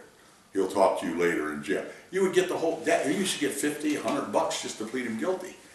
And you were the public defender, and the judge liked you, he'd give you a lot of work. They used to carry sanity hearings down at south side of town, and there'd be a federal superior court judge, and he always had to bring a lawyer with him because the poor crazy, the suspected insane person had to have representation. You saw him there, that's all the representation was. Two doctors testified that they're insane and they need to be committed. They're going, no matter what the lawyer ever said, even though I would object sometime, didn't do any good, but you got paid $25 for being there. So, you know, you pick 50 being appointed, 2 or 3 of those, $25 every week for the hearings. Pretty soon you make a pretty good money off the government hiring you when you got no other work to be doing, see? And at one time I tried to interrupt. Some guy just, I'll tell you, it appeared to me, there's no question about it, that this guy is just being held for no reason. They were mean or mad, and somebody filed a petition to put him in there, and he says I wasn't doing anything wrong, this and that. And I tell Judge Crocker, I said, Judge, you know, I'd like to have a little time to interview this person because I think they're really overreacted here to this guy. And Judge Crocker says, just a minute, Mike, just a minute. I understand what you're saying. Judge Crocker says, I know this man, he's been here before. So Judge Crocker starts talking to him. Now within a few minutes, this guy that sounded so sane to me, and I was objecting, says, I'll tell you, Judge, just exactly why I shot into that house. I was on the ground, he says, planting some plants, minding my own business. And the wind blew and said, kill Juan Garcia. Kill Juan Garcia. The wind was very clear about that. See, this guy's saying very clear about that, Judge. So that's why I went and got the gun and shot into the house. It was the next door neighbor. When they came, Judge Crocker says, you heard enough? I said, yes, I heard enough. You can go there. So that's a young lawyer learning, you know. You get to feel sympathetic, but that's how you earn your money. Because there was very few young lawyers, very few, that weren't connected. All the lawyers came from my class. They went to Phoenix, they went to California. There was only like 4 or 5 from my class that graduated in '57 that stayed in Tucson. You know, like Fran Drachman, me, Picciarella, Dominic Picciarella. I'm just trying to think of Manny Garcia, one of the Mexican boy. We're just at the end of both the tape and the battery, so we need to put the plug it in, and I need to stick a new cartridge in. All right. I need to use the restroom. And I go down the hall, John, and there's one on the right. All right, we're back on with the second tape with Mike Lacagnina, and career-wise, we'd sort of left off with him being the young trial lawyer at Bilby Schoenherr firm and having taken over the railroad cases. And so that's what I ended up doing, the railroad cases, and then we started growing. And then they had hired B.G. Thompson before me, B.G. Thompson, a son, Richard Bilby, a son, and then I was the first one that they hired in that time frame that was not related to anybody there. But Ted Schoenherr, who had no son in the firm, he adopted me, not literally, but he made sure that I got everything that had coming to me in a good way. He gave me business, he made me handle cases for him, and so I never felt like on the street lawyers were saying to me, how the hell did you go up there with 2 sons ahead of you? the ivory tower, those guys are racist, Italian like you, Dago, you're never going to be accepted up there with those guys. They're not you kind, Mike. Well, they were very damn wrong. They didn't understand that if you were a lawyer and you did your work and you did it good, all other things don't matter. Where you came, your father was a barber, you came from New York and you had a funny accent. It didn't make any difference. And so, you know, I went on and we started hiring people. Then I introduced them to Marv Cohen, who was in Washington politically. He was working with Barry, who was the Solicitor General of the United States, and Marvin worked in Washington. We were at the Jewish Community Center swimming. He was home one time. I'd known him he went to amphitheater, but he was a good friend of mine. Why don't you come back home? He worked for Morris before he went to Washington. He got into politics. He was Humphrey's delegate. Why don't you come back home and come to work for us? You know, you've been doing a lot of government work. So he did. He came, he didn't go back to Washington. He came and he became one of the, now we're building a little trial section. So Richard was trying some cases, I was trying the cases, and then Marvin came to help us. Well, he tried cases for a while, but then his talents went to a lot of other things. He represented the city in all their water cases, and that was another story. And then we started building the law firm, Billy Schoner. And then from the 8th floor, we had the part of the 9th floor, we ended up taking the 8th floor, the 10th floor, and we just kept adding. What I learned, if you don't add 1 or 2 associates, you were going backwards. So I would be the one, the youngest one, that had a rapport with people. We sent Warren at one time to interview associates, students to hire. You know, between the 3rd and 4th year, we'd hire them as a clerk, see if they're going to be any good, and then we hire, if they were good, we'd give them a job for when they graduated as an associate. That was our purpose, to see them. Well, he'd come back and say, oh, they all got long hair. They said, Harold, we ain't never gonna hire. They said, Mike, you take over. And I'd go to the university and interview people, and then when I always hired 1 or 2 associates every summer between their junior and senior year. Those that we liked, you know, we always offer them a job. We didn't always get them. Somebody else in Phoenix would offer them a better one. But I had a good chance at them before they ever got loose to come into our firm. And we hired a lot of good associates that came from that interviews that I made with them. And it was always interesting.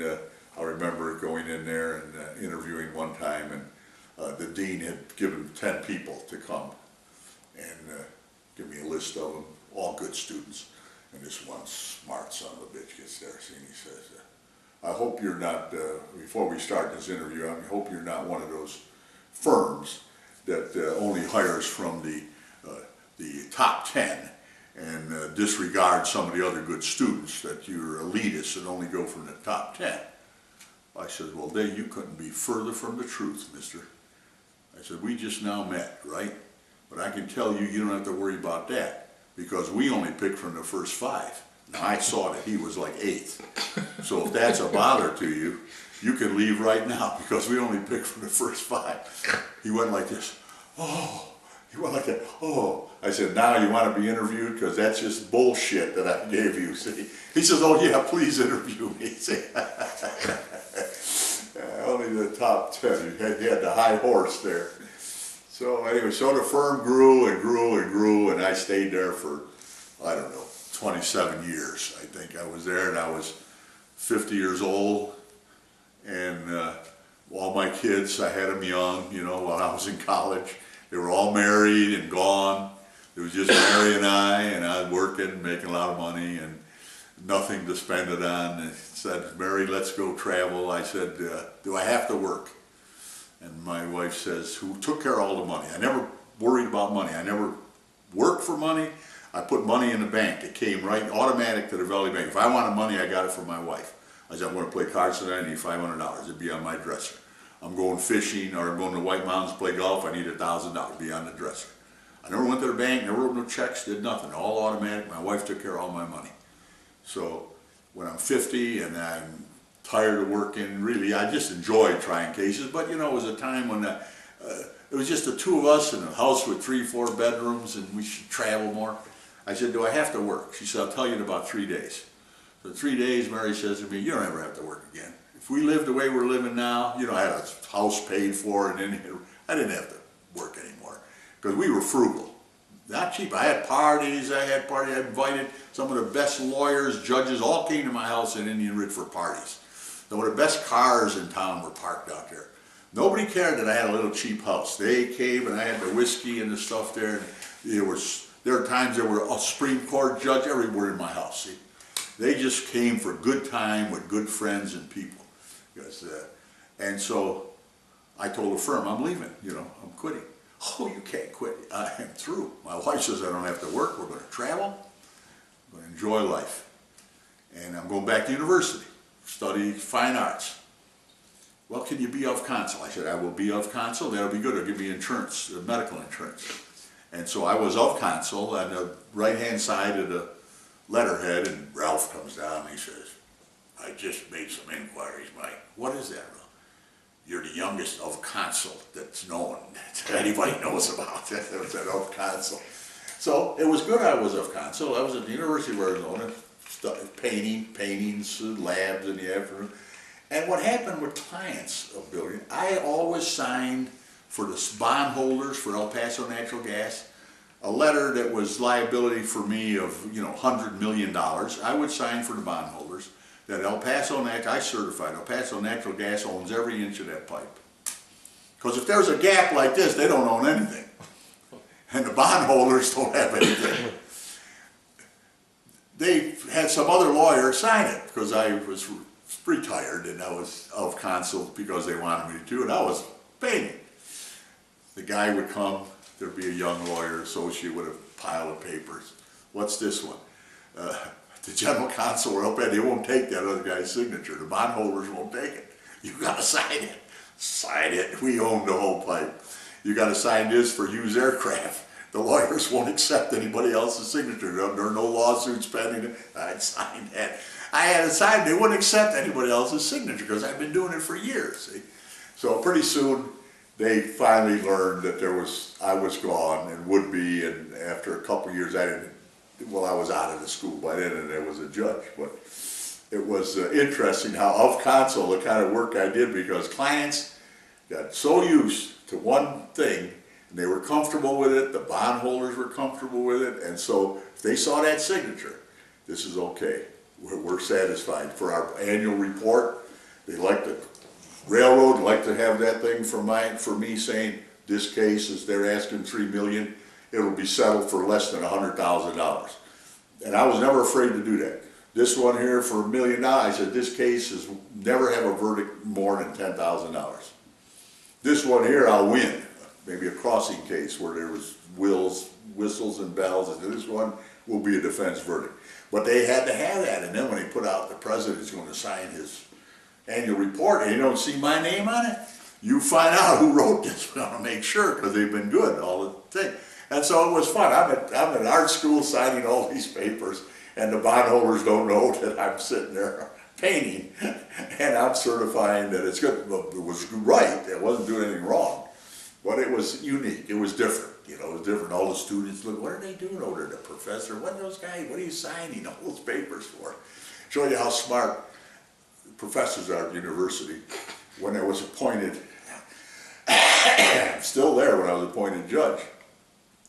What is that? What kind of job is that? These are professors with tenure. Saying, well, I said, that's a job. It's a job. See, it's a judge, appellate judge. Oh, how does that work? Well, anyway, I digressed where it was, but well, let me ask you. I was practicing at Bilby for those last few years you were there, and I remember you and I talking one time, and you telling me that you only have so many trials in you, and for some guys it's X, and for some guys it's Y, but once you've tried those, it's time to get out, was kind of what you told me on your way out the door. And I've always remembered that. But another thing, you are one of the more outgoing, brash sorts of guys I've ever known, and you were extremely comfortable and able in the courtroom.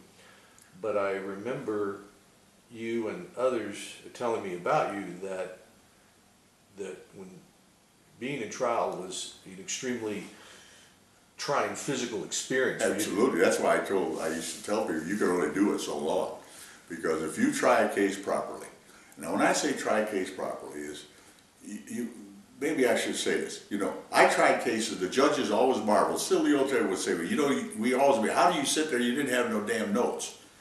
I know you had a yellow pad, but you never wrote nothing in it, and you never had no file." I did have a good memory.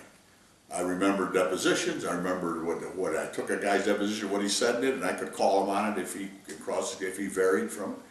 And it was to do that. I went over everything before I went to that trial. I had it all in my head. I knew what I was going to say in closing argument before they put the first witness on. That's how I prepared my cases. I prepared my cases to make sure that I had all the evidence there, and I trained guys to do it. I had to make sure that all the evidence that you have is in to support your closing argument. Nobody would make a closing argument that's dynamite if you failed to get in the document you were relying on or the witness's testimony. Prepare for trial by preparing your jury argument. Not in the beginning to look at this and that. You're just going around in circles. You might never even have an issue, might never even come up. And you're learning about an issue that there will be no issue on it. They could confess to it. You know, they could agree to it. And you've wasted time when you didn't get in a piece of evidence that you really needed to make your argument. So when you do that, it was hard. I was tired. When I went to try a railroad case and I had my argument I knew I wanted to make so that I could win, whatever it was, the whistle was blowing, was an FELA case, the guy had a prior claim, he had no witnesses, whatever it was. It was done. This is what I had to have to their jury. That takes work, because a lot of lawyers, they didn't even think about the closing argument until the case is over with. Wrong time, and they make bad arguments and they would lose cases. No, you had to make sure everything was in evidence. Now, if you did that, opening statement, you tell that jury, this is what I'm going to prove, this is what the evidence is going to show, and you had your evidence lined up and it matched. When you went to your closing argument, you said, I told you this, I put it in, now here's why I win. All fits. You can't just do it piece by piece. You had to know the whole scenario. That's hard. It really works you hard. Me particularly, I didn't eat when I tried a case. I couldn't eat. My stomach, people would joke how they'd see me holding my hand on the courtroom outside on the building, puking. You know, they'd say, hey, I see you were trying a case. Yeah, I was over there. My stomach went like this. They'd say, man, you are the calmest guy in that courtroom.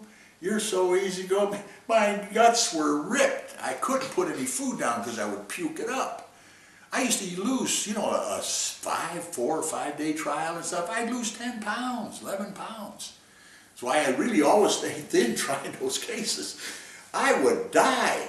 And that was hard physical work. If you do it right, if you're sitting there when the first juror called, and you look at him and you make a snap judgment, how does he walk? How does he hold himself?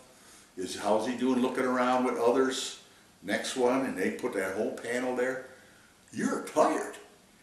You have accumulated a hell of a lot of information. But that's information, you maybe make a little note about that. It's going to help you pick that final jury. And if you've done a good job, you're going to find a friend, an ally, somebody that will agree with you in that when they go to that jury room, and you're going to end up winning or getting a better verdict than you otherwise would do. But that is fatigue. And that's what I used to say. You can only do this so long. An older person that continues to try cases, and I witness old timers still trying cases, very ineffective. They used to be very, very good. They were ineffective. Why? They were too tired. You couldn't go all day. The afternoon they would make mistakes. And I proved that when I was in the Court of Appeals. I told the clerks, you want to look for a mistake that was made here? You look in the afternoon transcript, the afternoon proceedings on every case, you'll find where the error was committed. Either the judge was tired, the lawyers were tired, they let something in they shouldn't let in. Mistakes are made when everybody's tired. And it was the same thing I said on the bench. If you're going to be a judge, if you're going to be a lawyer, when you get where physically you're not able to keep your attention and do the homework that's necessary to properly do it, get out. Quit. And that's what I did when I was 50 years old. Get out. And do other things, because there are other people that are well trained to do it. Because when you're not, you don't have the A game anymore, and you let something slip, just turn your head like this when the witness has said something and you don't see two of the jurors go like this, yeah, you've lost that case, just because your attention was over here. Your attention never left that jury. Not if you're trying jury cases. And that, I'd hate to try a case for a judge. You didn't know where he got up in the morning. Jury cases. Jury cases, the jury, you had to give attention to that. That's where you win and lose the case. And if you didn't pay attention from the time they walked in the door in the back, I would circle my chair around and watch them walk in one by one. Watch the purse, watch the shoes they were wearing, watch the kind of jacket, watch the truck driver. Is he looking at these other people? Has he got his arms closed like that? You know, when I asked him on voir dire, now you're not going to let any juror convince you if you're not convinced yourself, are you? You can bet on that, Mr. Lucky. Truck driver, man, you can trust that son. He ain't going to follow the herd. You know, I mean, you learn things like that. As you know that, John. You tried them, so you, Nick.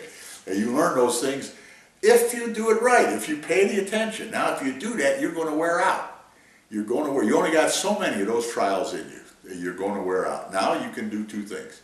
You can go to the courtroom to try your case, and you could have an associate with you. Now that's what some of the old timers, they want to lengthen their time of big league trying cases by bringing in a young lawyer to help them. I could not do that. I could not try a case with another lawyer. I tried one case, a mining case out of Cochise County with Marv Cohen, the two of us. There was a lot of documents, there was a lot of papers. It was one that two lawyers had to keep track of everything over mining claims, 80 mining claims in Johnson Camp. And so Marvin and I tried a case, because the only lawyer I ever tried a case with is helping me.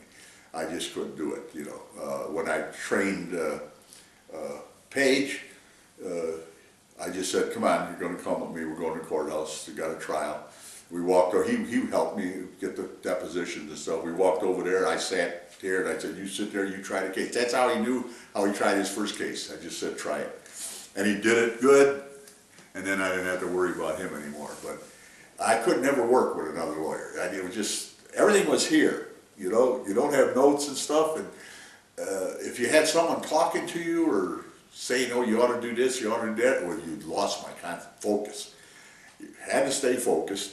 I could not stay focused if I had to talk to someone else or rely on somebody else. I had to stay, you know, everything was being catted, was making pictures, you know, of what's going on. And so any distraction would destroy me. So I always tried cases, but I never had a trial assistant, even till the time I retired. You know that, Mick. I always just tried the cases myself. I was always anxious to help the young lawyers and stuff, but I had to do it alone. Because just the way I trained. And being that way, I told other lawyers in counseling them, you know, you got so many in you. If you do it right, but when the time comes, don't feel bad. Let someone else, you know, give it up, because you, I could never. And I thought that when the old lawyers, you started using associates, the Phoenix lawyers always came down with 2 or 3 lawyers, and they were against me, I whipped their, I mean, it was an easy case. While they were talking and fooling around, I was winning the case. You know, it was that simple, and it always used to give me pleasure when I was involved in the multi-lawyer cases, like antitrust cases against a title company. You know, Phoenix lawyers by the dozen. I'd go into the courthouse for a motion. I couldn't find a place to sit. They'd take with their entourage. I'd go sit in a jury box alone. You know, with my bear on like this, Mick. You know. And Judge Buchanan to come out, and he'd look around the courtroom, and one of those fancy lawyers from Phoenix would get up, oh, Your Honor, I wonder if it's too early to talk about constitutional issues. I forget that big lawyer was a constitutional lawyer. John Frank. Huh? John Frank. Yeah, John Frank. He'd have a whole entourage. So, is it too early for, yeah, sit down, Mr. Frank. What will be the order of argument? You know, on a most simple motion, you know, to compel the other side to produce financial records that they didn't have, that they had not produced according to, didn't answer the interrogatories, and it was a motion to compel them to answer. Okay, that simple motion. They had 10 lawyers over there. Every title company. I represent a lawyer's title. I'm sitting in the jury box all by myself. Buck looks around. He says, "Just take it easy, Mr. Frank. I'm going to hear from one lawyer only on this motion. One lawyer only. Mr. Lacagnina, what's the case about? What's this motion about?" I said, "Your Honor, we served interrogatories for financial information to prove his damages. He refused to sign them. He has not signed them. This is a motion to compel him to answer the interrogatories and give us the information. Thank you, Mr. Lacagnina. Tells the other side, what do you have to say to that? Well, we this and that and that. That's what you're going to say? I order you 5 days, deliver to Mr. Lacagnina all your financial records. Boom, when he leaves. Frank says, well, what about us?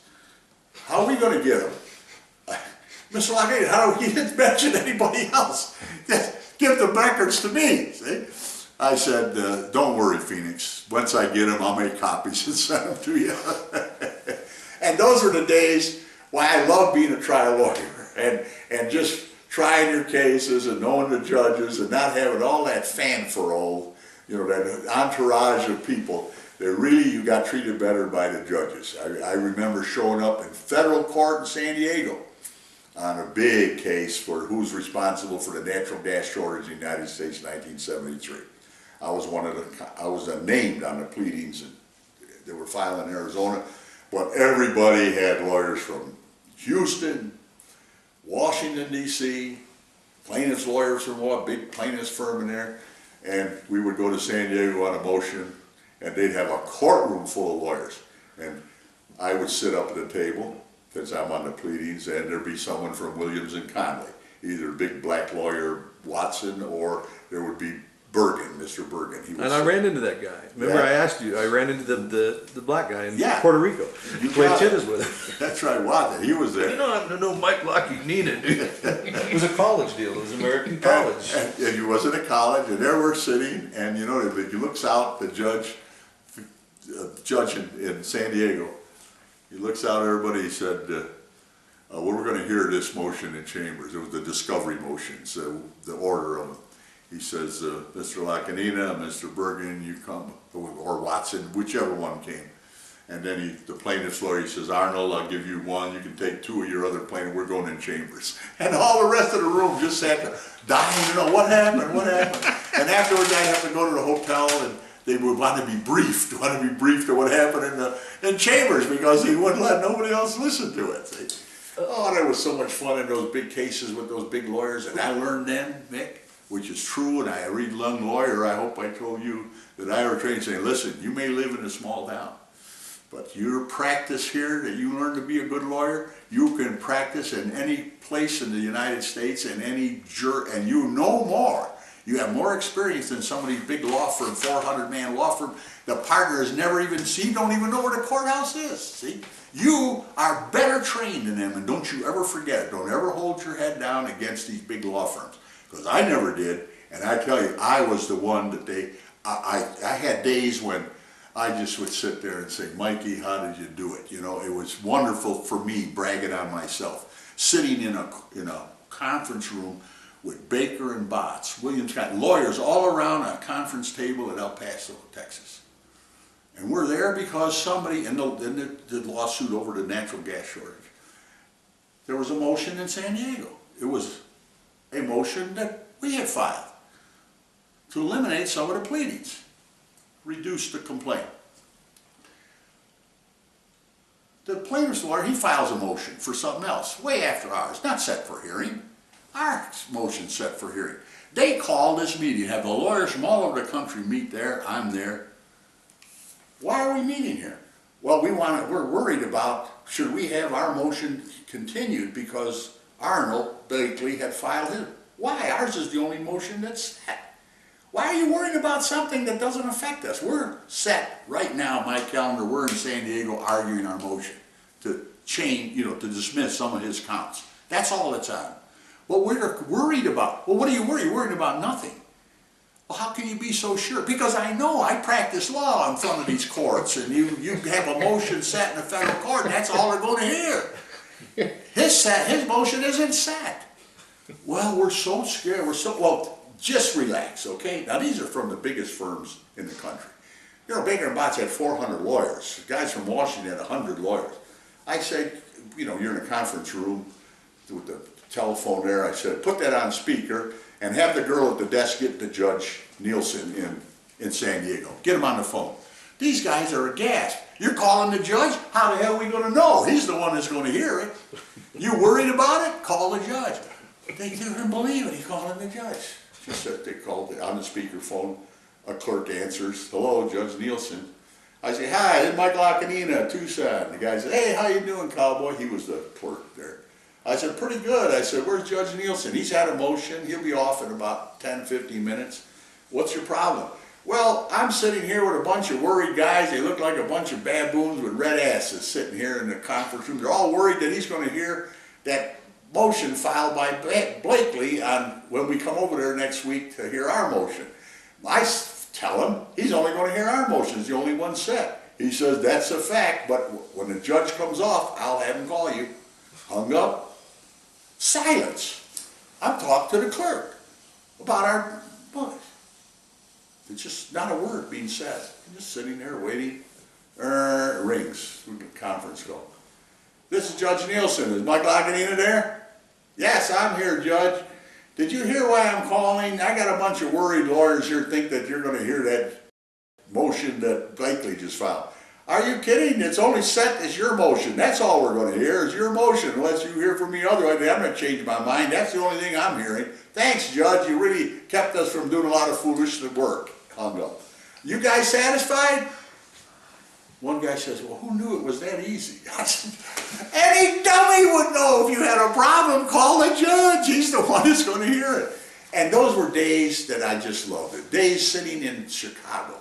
Come from Tucson, I had my cowboy boots on, my western shirt, bolo tie, sitting at a table of all lawyers with three-piece suits, and the guy sitting at the end that was the head of an insurance company.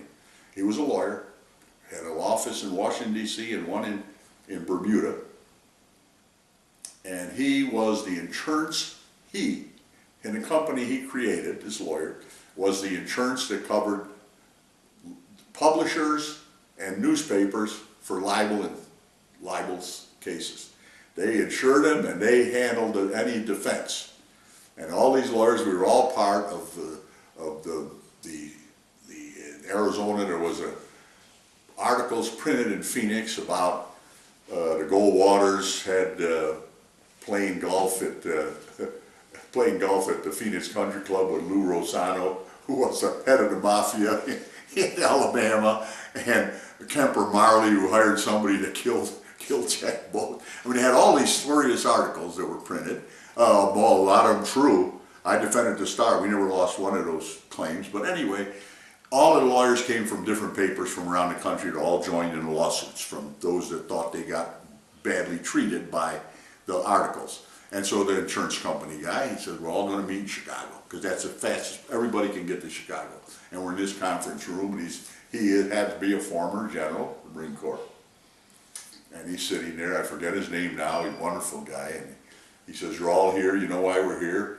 If we're going to have to defend all these lawsuits, we're going to need a pattern of how the depositions are being taken and where we're going to put our efforts in one place. And I'm interested in all your opinions. And I want to go around the table and I want you to give your opinions on how we should handle it." So each lawyer gave their opinion on how we should handle depositions from all these different jurisdictions and where would the central place be to examine them. Went all the way around the table. I gave him my opinion. He says, "All right." He said, "I guess we're going to have to do like I did when I was a general in the Marine Corps."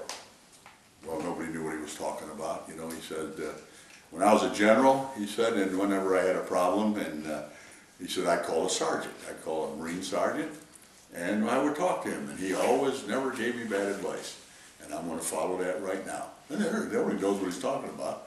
And he says, "I'm going to do what Mr. Lacagnina says. He was a Marine sergeant, and I'm going to follow what I always followed." But these other guys were all dressed up in suits and stuff. And I'm going to take his advice on how we're going to handle that, which I later did it in Indianapolis. We would put everything there, and everybody could go there and examine everything that we all collected from around the thing. And I sat there. That was another one of those times when, personally, I said, "You lucky son of a gun." Who knew when you were in the Marine Corps? Remember how I told you the best thing ever happened to me when I was in the Marine Corps? That's the kind of things that would happen. sitting at a table with all these lawyers from every jurisdiction, all dressed up to the nines. And I got a cowboy shirt on and a pair of Levi's. And the head guy that owns the insurance company, covers all of our losses, says, I want to do what the sergeant in the Marine Corps said, not you fancy lawyers. I want to do it. And I'm just sitting there. Now, after we're going to go now to lunch, now for the first time, the guy across from me says, you're a member of the college, aren't you, Mike? Yes, I am. I don't remember seeing you at anything. Well, I haven't been going, but, and someone else says, you're a member of the college? Yeah, he's a member of the college. See, then they start talking. They didn't think I was, nobody said that. That guy finally realized it was sitting across from me. I suffered from that for many years. Yeah, that's exactly. Well, you know what I'm talking about, John. And so being in, You're in the college. why I always told these lawyers they didn't have to hang their head, because in every situation when I was put in with lawyers from all the biggest places, they did whatever I told them would be done was done, and they were glad that I told them to do it that way. And the college, you talk about the college. Well, yeah, that's a good and segue. Talk about the college Let's talk and about ABOTA. Here's how it comes about. First, ABOTA, American Board of Trial. In California, they tried to abolish civil jury trials in civil cases. And Mark Robinson, he was the lead man who started ABOTA. He organized a bunch of lawyers. They went out and they were funded, and they fought that ballot measure to eliminate juries in civil trials, and they won. They defeated it. Now their purpose is to make sure that jury trials are never abolished in the United States in civil cases. They were doing it for money. Say, hey, you know, it costs so much for these jurors, don't you ever give up. That's the principle of ABOTA, never give up jury trials for civil cases. So then they expanded. They started going to Arizona, New Mexico, and Nevada to spread out. And Arizona was one of the first ones, naturally, right next door. And so it is formed, and of course Harold Warnock was the one that was the first lead-in here in Tucson to be on the National Executive Committee for ABOTA. Okay? And he never wanted to go to the meetings. They would have the meetings in San Francisco at a room. The delegates would come in, representatives elected to the executive board. We fly in, we would meet at a room there at the airport, and we'd have lunch and we'd come home. Or we'd go to Los Angeles and do it. Well, Warnock never wanted to go. Sent a surrogate. I would go. And I would go to all those meetings. And then when Warnock didn't do it, Kimball was supposed to be the delegate. He didn't want to go either. So he said, Mike, you keep going. So I attended all the executive committee meetings for the ABOTA and never was elected to it. I just filled in for Warnock and Kimball. Till I was an officer of never been elected to anything. It came the time when they were making me the national president, run for that, they discovered I had never been elected to an executive position. They just kept giving me these jobs and stuff because I'm the one that showed up. Talk about luck and how something happened, they just assumed, and finally they were going to make me the national president. He said, you know, he has never been elected as a delegate. So they took care of that with some monkey business. And they said, well, you're all right. You're going to be on the ballot anyway to be. California lawyers said they wanted me, and so they controlled everything in those days. They had more lawyers than anybody. They become a voter. But that's how I never, ever was elected, but still kept going until they all believed I'm a voter. And eventually, when they were going to make me president, they had to have some evidence that I was elected by somebody. See? So they called the Tucson to have an election.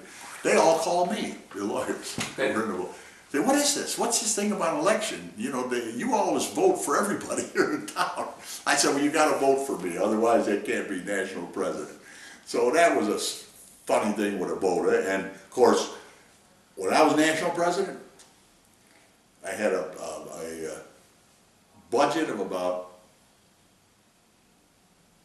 $90,000, just under $1 million. $900,000. $900,000. And we had quite a few chapters then. But I was growing. When I left, I had already had set up plans to bring in New York and Boston and some of these other places, but I was leaving office by that time. But that was the year that I was national president. I also had quit working. So that was 1983. I quit Bill Bishoner, I was going to art school, and I was national president of ABOTA. So I could travel all over. I went and visited all these places. I installed judges in Montana. I was in South Dakota at the Bar Association meeting there, supporting the guy who was running for president. And I just spent a great time. I went all over the United States as president of ABOTA. And this last time that ABOTA met here at Dove Mountain at the Ritz-Carlton, they came and got me, and I was out there, and Mark Robinson, whose father started ABOTA, he is now the president, Mark Jr., good lawyer in Los Angeles, came over and said he had chills talking to me because he remembered his father talking about me. And his budget, he told me what his budget was, you know, it's like in the millions of dollars for ABOTA now. They got thousands of lawyers. During the years, though, we had the strict 20 jury trials before you could qualify. We had to modify it because it was difficult to ever get to jury trials. Then there were mediation came in, To a completion. and all those things came in. We kept going smaller and smaller and smaller till I'm not really sure now. I think now you almost get certified that that you tried enough cases, almost like the American, you know, like the fellows do. See, and that's about the way they do it now. They don't have those strict, because those strict rules are impossible to perform, to comply with, because they're not trying enough cases. And the courts, for efficiency now, they're going to arbitration, mediation, doing everything they can not to take the courtroom trial with juries. That's expensive, time-consuming, and they're trying to get away from it, although ABOTA keeps wanting to do that. The college, on the other hand, the college, when I am a young man, Tucson had, here's the members of the college when I was, Tom Chandler told me I was going to be asked by the regents. Tom Chandler, Robert Tuller, that was from that firm. Harold Warnock,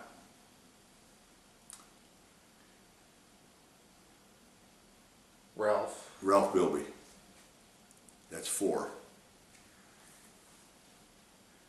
Bob Lesher, 5. When was Kimball?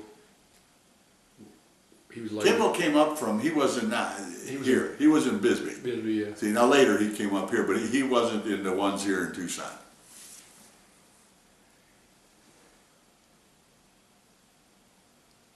That's it. Oh, Bob Miller, plaintiff. He was the only plaintiff's lawyer. Bob Miller. Those were the 6 members of the college when I joined, become a member. And Killingsworth became a member, and Stoops became a member. And immediately then we started adding on. And that's when, after me and others started taking control or doing activities, that's then afterwards Burr and Bill Richard and some of these other people we added on, and we became a bigger organization. And then it grew. And of course it's grown, still not a huge amount of people, but it did grow. If you look, it's a modest amount, but they were people, the college doesn't bring people in very often. They also have to have somebody has to sponsor them to the Board of Regents. And it always works that if you have someone on the Board of Regents, you get a little bit more activity. So when Chandler was on the Board of Regents, that's when he got some more people in, like me and others, because he had a lot of influence. Tom did with the college, and always kept that interest. And I remember Tuller, he was a member of the college, and they kept pushing to have Feldman member of the college. Different people would put him in. Richard would put his name in. Others would put his name in. He never got cleared at the Regents level. And a lot of people kept complaining that it was Tuller. Tuller hated Feldman. There was a word that went out. Nobody's supposed to even know those things, you know, they're supposed to be secret. But that word got out on the street, you know, rumor. And I said, I don't think that's true. I said, I'll tell you what, I will commit appoint myself as a committee of one to get to the bottom of that. And I did. I went out to see Tuller at his house. Tuller was a very good friend of mine. I loved Tuller. He was very good to me. And he liked to come to my house, sit on my stoop, my threshold in my house, and I'd always just put that drink right there on the top of there, so he never had to get up. He'd cross his little skinny legs, and I always had that drink right there for him. He loved it. Yeah, I loved him too. And I go talk to him. I say, Bob, if you're the one that's stopping it, I'm not saying you are. I'm telling you what the rumors are, and I think you're getting a bad thing. Have you done anything to stop him from being appointed? Either telling the committee you don't like him or writing back. He says, Mike, I guarantee you, I don't have anything to do with that person. And I block out. Any thoughts of him, just block out. He says, we had a lot of tiffs in the courtroom, and I just block it out. I have never done anything to stop his. I guarantee you that. I said, that's all I need to know. That's all I need to know. And I went back and told the rest of the brass. I said, Tuller had nothing to do with that. So now, they said, well, how are we going to find out? I said, I'm going to find out. I'm playing with the executive secretary in a golf tournament at the next convention. He called me, and he's from L.A., and he wants me to play with him. I'm going to play with him. I'll find out. Well, that's all secret. Don't worry about secret. When I'm playing golf with him, I'm going to find out. We had a little trouble in Tucson. They blamed Tuller. He did not do it. I want to know who kept him out. Geez, I hope he doesn't see this. Feldman. Anyway, they are redacted somehow. I'm telling you, because this is the truth. And he says, Tuller had nothing to do with it. Of course not. I knew that. He told me he didn't have anything to do with it. He said that thing was turned down and always gets turned down. We put it up more than once. Turned down by some lawyers in Colorado. And they have something to do, he said, I don't know exactly why, but they had something to do with a trial that he had in Colorado having to do with a semi-truck and an accident. And I do not know why, but it was something about his conduct in that trial that has caused them to always refuse him admission. Don't know what it is. I never asked, and he didn't ask. That's where it was coming from. It wasn't coming from anybody in Arizona. Nobody here was trying to keep him from becoming a member of the college. It came from out of state, on things we know nothing about, never did know anything about. And so that was the answer to that. So Yeah, I mean, that's still the rumor to this day. Yeah. That Tuller did it? Yeah. No, he never did. I thought that was I had a clear. very similar conversation with him. Yeah, Tuller was the man of the salt, salt of the earth. I mean, the stories he would tell, he tells a story that if this lawyers are going to watch this, here he was that day. At that time, Superior Court judges maybe made a couple $1,000 or less when he was first a judge. And Joe Jenks comes down from Phoenix, big shot lawyer. We have the Jenks competition after him. And he's handling the probate. Ralph Bilby's on the other side, the Roth estate. That property where the Jewish Community Center is there. I mean, that was all their estate at one time. He was a very rich guy owned the Empire State Building at one time. He didn't want his wife anymore. He just sent her out here. Go to Arizona and live and leave me alone.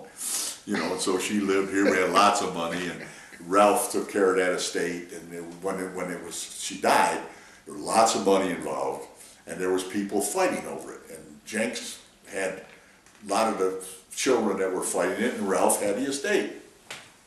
And so Tuller's there, and it comes to the end of the year, and Ralph goes over and says, sign this.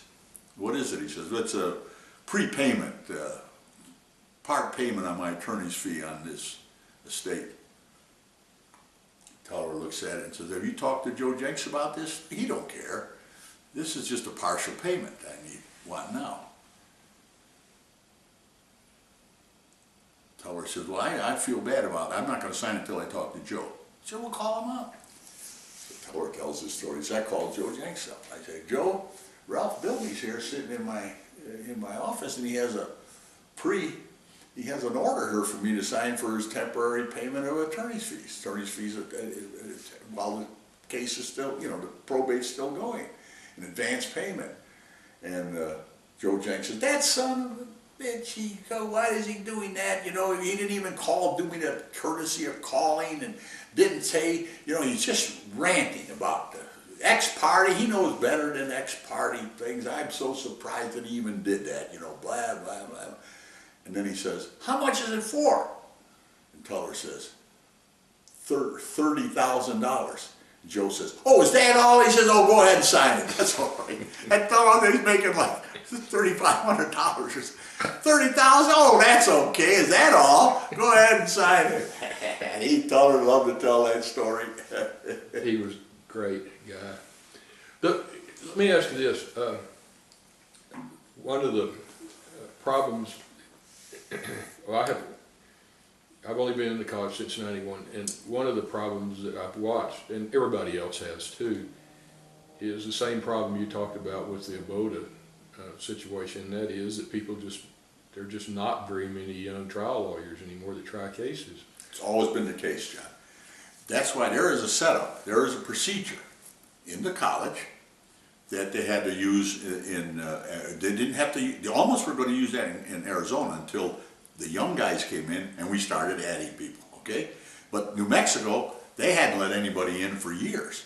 And there's a procedure. They sent in lawyers from the college to go to the state where the local chapter is not advising, you know, not presenting any names, okay, to the region. They go in there and they make their own investigation. They talk to the lawyers, they talk to the judges, talk to the people in the courthouse. Who are the lawyers that should be a member, that might qualify to be a member if we send them an invitation from the Board of Regents? And they do it ex-party. They go in and they send them the invitation. That's how they did it in the States. There is still that procedure, I'm sure, to where there's no action and somebody says this is wrong. Now somebody has to pay attention and say, you know, we haven't had an application from New Mexico in 3 years. Now something's wrong. There's got to be good lawyers there that would qualify.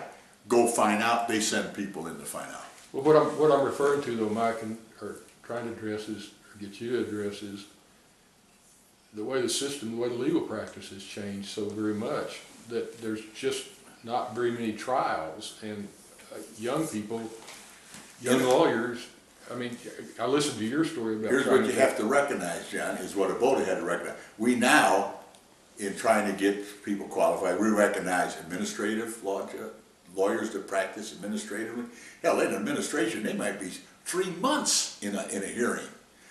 Those kind of lawyers that handle mediation and arbitration, and lawyers that for labor contracts, all labor contracts, you never found, there hadn't been a lawsuit in a labor contract, in a contract case in, I don't know, 20, 30 years, because every contract has a mediation clause.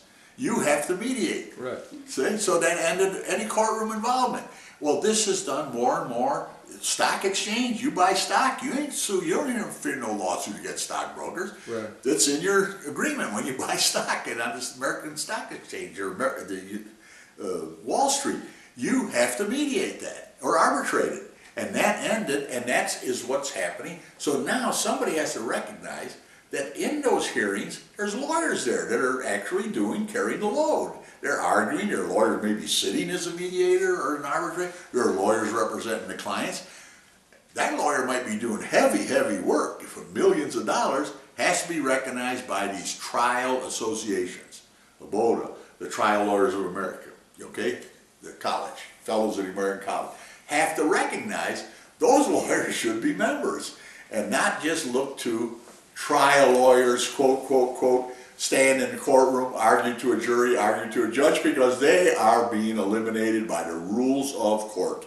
Yeah. The rules of court. You file, the court administrator says this is under $20,000, under $15,000, this is going to be mediated.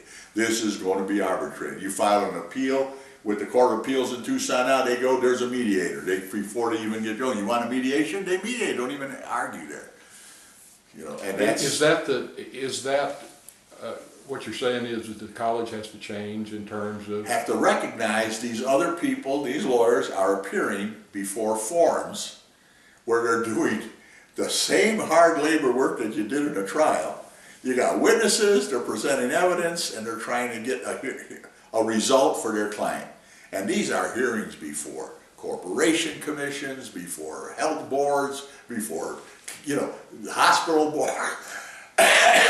All of these things, our lawyers are doing the work. They're not trials. They're not in trials. They're done in the sense that they're done in committees. They're done before the committee for admissions, college, the committee for admissions to dental practice, the committee or the state that admits doctors or whatever. You know what I'm talking, making professionals. Those are the places people are appearing and arguing to get benefits for their clients, not in the courtroom. So you would favor that the college.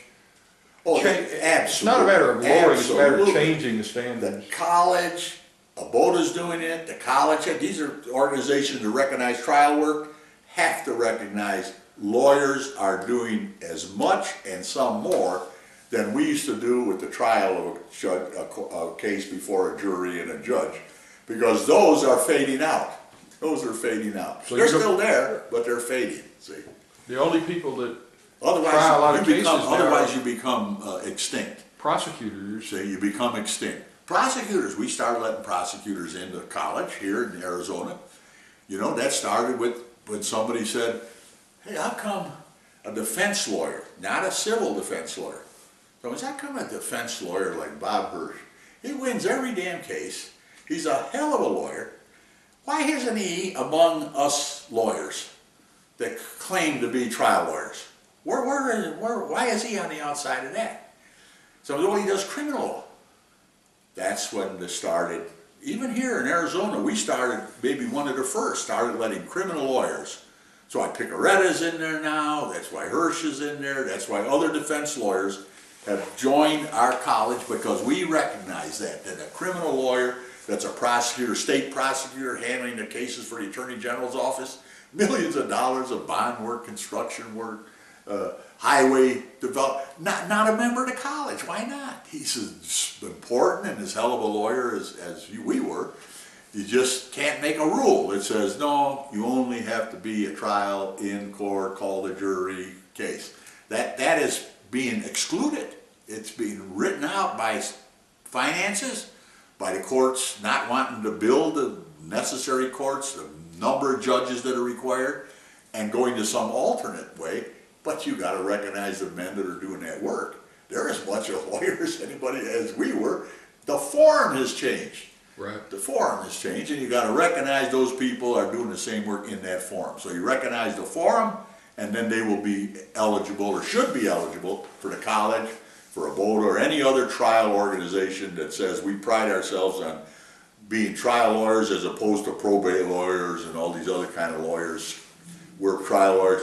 They have their place at that table, and they should be. Well, it appears recognized. inevitable that if it's not done, that the college will, it's either going It'll to cease to be exist, it'll be dinosaurs. They just or it'll become just be extinct. a bunch of old Become veterans. extinct. And I made that argument years ago, many times.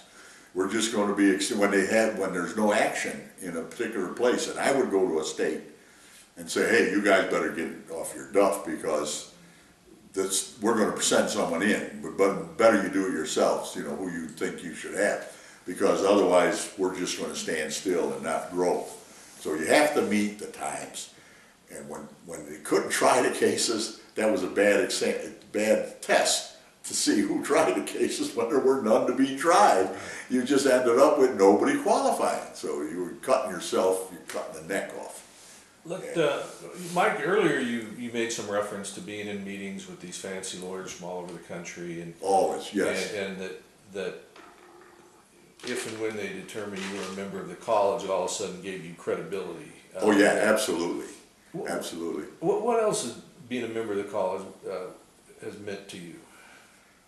Well, member of the college meeting to me, now I'm a young kid, and young even then. I got in at the age group and the time. I was a lawyer and stuff, and got in because Tom wanted to expand. And I say Tom because he was the moving force for the college. Of those people that we mentioned before, Warnock and M.A., whatever Tom said, that's went, okay? They didn't ever themselves think of something to do. He directed it.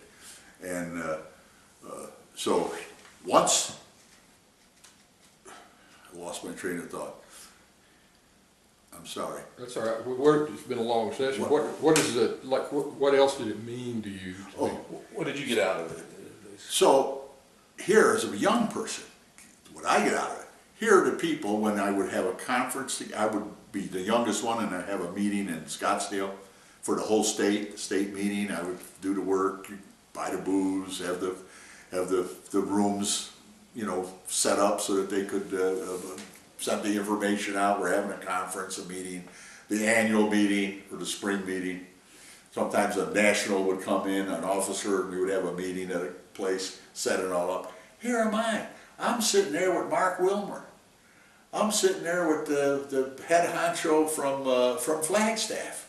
I'm a young kid, relatively speaking. I'm in my early 40s then when I became the first member of the college. And yeah, because I had to have 20-some years practice before I could be eligible. And here I'm getting cases referred to me from these lawyers from Phoenix, the big law firms. Killingsworth's people, you know, I sat there. Mark Wilmers, he was in the college in Phoenix. I go up there, sit with him. I was one of the few guys who ever went into his private office. He had a little desk about this big and one chair and 3 phones. That's how he practiced. That was the top lawyer in the state, representing the state against California, Mark Wilmer. That's his office. His guys that I knew, to their offices, they had rugs on the floor, big desks. You know, they had the best offices in Phoenix, Wilmer and Snell and Wilmer. But Mark Wilmer had a little office about this big. He had a secretary's desk, you know, those steel ones, and 3 phones and 2 chairs. See? And he was the top lawyer, see, at the time.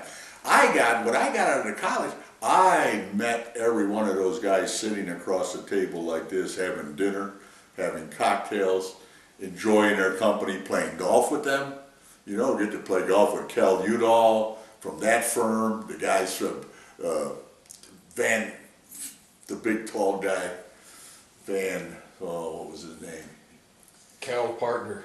Von Von Amen, Walter Scheifus. You know, I got to meet all of those guys, and so they never came. Well, people wondered, why are those big law firms, as Tucson grew, they have no presence here? You know, why isn't Evans, Ketzel, and Jenks coming down to Tucson and taking cases, or Snell and Wilmer? Why are they never around here? You know why? They send the cases to me, and I never stole their clients. They didn't need to come here. They got their clients taken care of without an office, a sub-office here, without the cost and expense of it. And I took care of whatever business they had and sent the client back to them. And they never had a reason to come here till later on. No longer, they had decided they started buying law firms here, and that's how they end up getting, they'll be shown here. That was new after I left, that they started. But before that, there was nobody remembers a law office in Tucson. There was a sub-office of one of those big Phoenix law firms. I would either take the case or refer it if it happened to be one that I could not take because of a conflict. And I would refer it out. I was like a clearinghouse for those big Phoenix law firms. Because I knew all those big Phoenix law firms. I was a member of the college, member of ABOTA. I knew every one of those big lawyers at an early age. They trusted me. If I couldn't take it, I parceled it out to the right people. And so they didn't need a presence here. That all changed later, and they bought up their own law firms here. But it was a different time of practice there. You know, they didn't really want to have sub-offices. They liked the comforts of where they were, but they still had clients, had business to be done. But it was good that they had an outlet. I would look after it for them, and I did. Got a lot of business from those people, from Phoenix lawyers, and taking care of that was part of my practice. And it was able to do it at those times. You know, later they just built their own. You know, they come down and bought the law firms. Now, Mike, several times today you've made reference to some lawyers that you thought were particularly good, and I'm going to put you on the spot a little bit and tell me, what are the trial lawyers over the years that you most admired? One of the few lawyers I tried a case with, Tom, he and I were co-counsel in the case that I had the railroad, he had the mill company. There was no question about Tom being one of the deans. His partner McCarthy, Charlie McCarthy, that was his partner at one time, he was a little firebrand. I watched him, and he cross-examined somebody. It was like, oh, you wish that if you were a witness, you wish God would just transport you someplace. When he'd look at you, little short guy, you're not telling the truth. Oh God, he's caught me. I mean, boy, cross-examination. He was vicious, you know. Took no prisoners. Little tiny guy, murderous guy. He was one of them. Dick Evans, Chandler, these were without a doubt the best trial lawyers. Warnock tried cases in the beginning, but after I went with the firm, after Dick Evans left, and I was I tried most of the cases there until Richard, with Richard and then Marvin. Those other guys really didn't try many cases. Dolph was on the board of directors of everything, and Warnock didn't try any cases anymore, and other trial lawyers at the time I first practiced, or even through the day. Bob Miller was a good trial lawyer. He was boring, as you could bore the skin off of an elephant, I'll tell you, but he was a meticulous lawyer. I never could try a case with his style. His style was, whatever's on that paper is going to be asked. Never going to vary. He would handwrite his closing argument? Whatever he did, I tell you, he was meticulous. He was. And he was a very good trial lawyer. Art Miller was a good trial lawyer. Carl Hazlett was a good trial lawyer. These guys tried a lot of cases. Bob Murphy was never a good trial lawyer. The Hosapple firm never really had any good trial lawyers. Duffield, they represented. What about like some people. of the younger guys that you practiced with, or Tom Zlakic, for example? And Tom was a good trial lawyer. His brother was a good trial lawyer.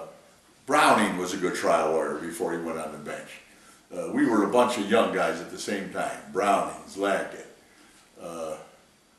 I always thought that people made fun of him, but I tell you, he was a good trial lawyer. Was Paul Reese. Yeah. He took cases that no one else would take, and he made gold out of those cases. After everybody turned down the Stone case because there was a statute that said you couldn't sue, there was immunity for the state. He took the case, changed the damn law, and he was a real good trial lawyer. There was a guy in town, Ed Morgan, that was a good trial. He did criminal work. He was one of the first guys that stood in line with black people if you didn't serve him at a counter. He was a way out, good liberal, one guy. He was a good trial lawyer. And he took cases if there was no money in him. He went to the Supreme Court more than any other lawyer at the time when I was practicing, he was against the death penalty. If they sentenced somebody to death without pay, he'd take that to the Supreme Court and try to abolish the death sentence. Supreme Court of the United States. Ed Morgan, tireless. He never did it for the money, never made a lot of money, but boy, he would take a case for the most downtrodden person that there was and fight it in the courtroom. He was a hell of a trial lawyer.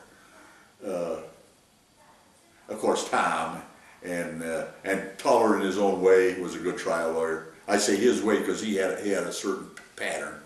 Burr always claimed to be, I was the best trial lawyer for anything that happened at an intersection.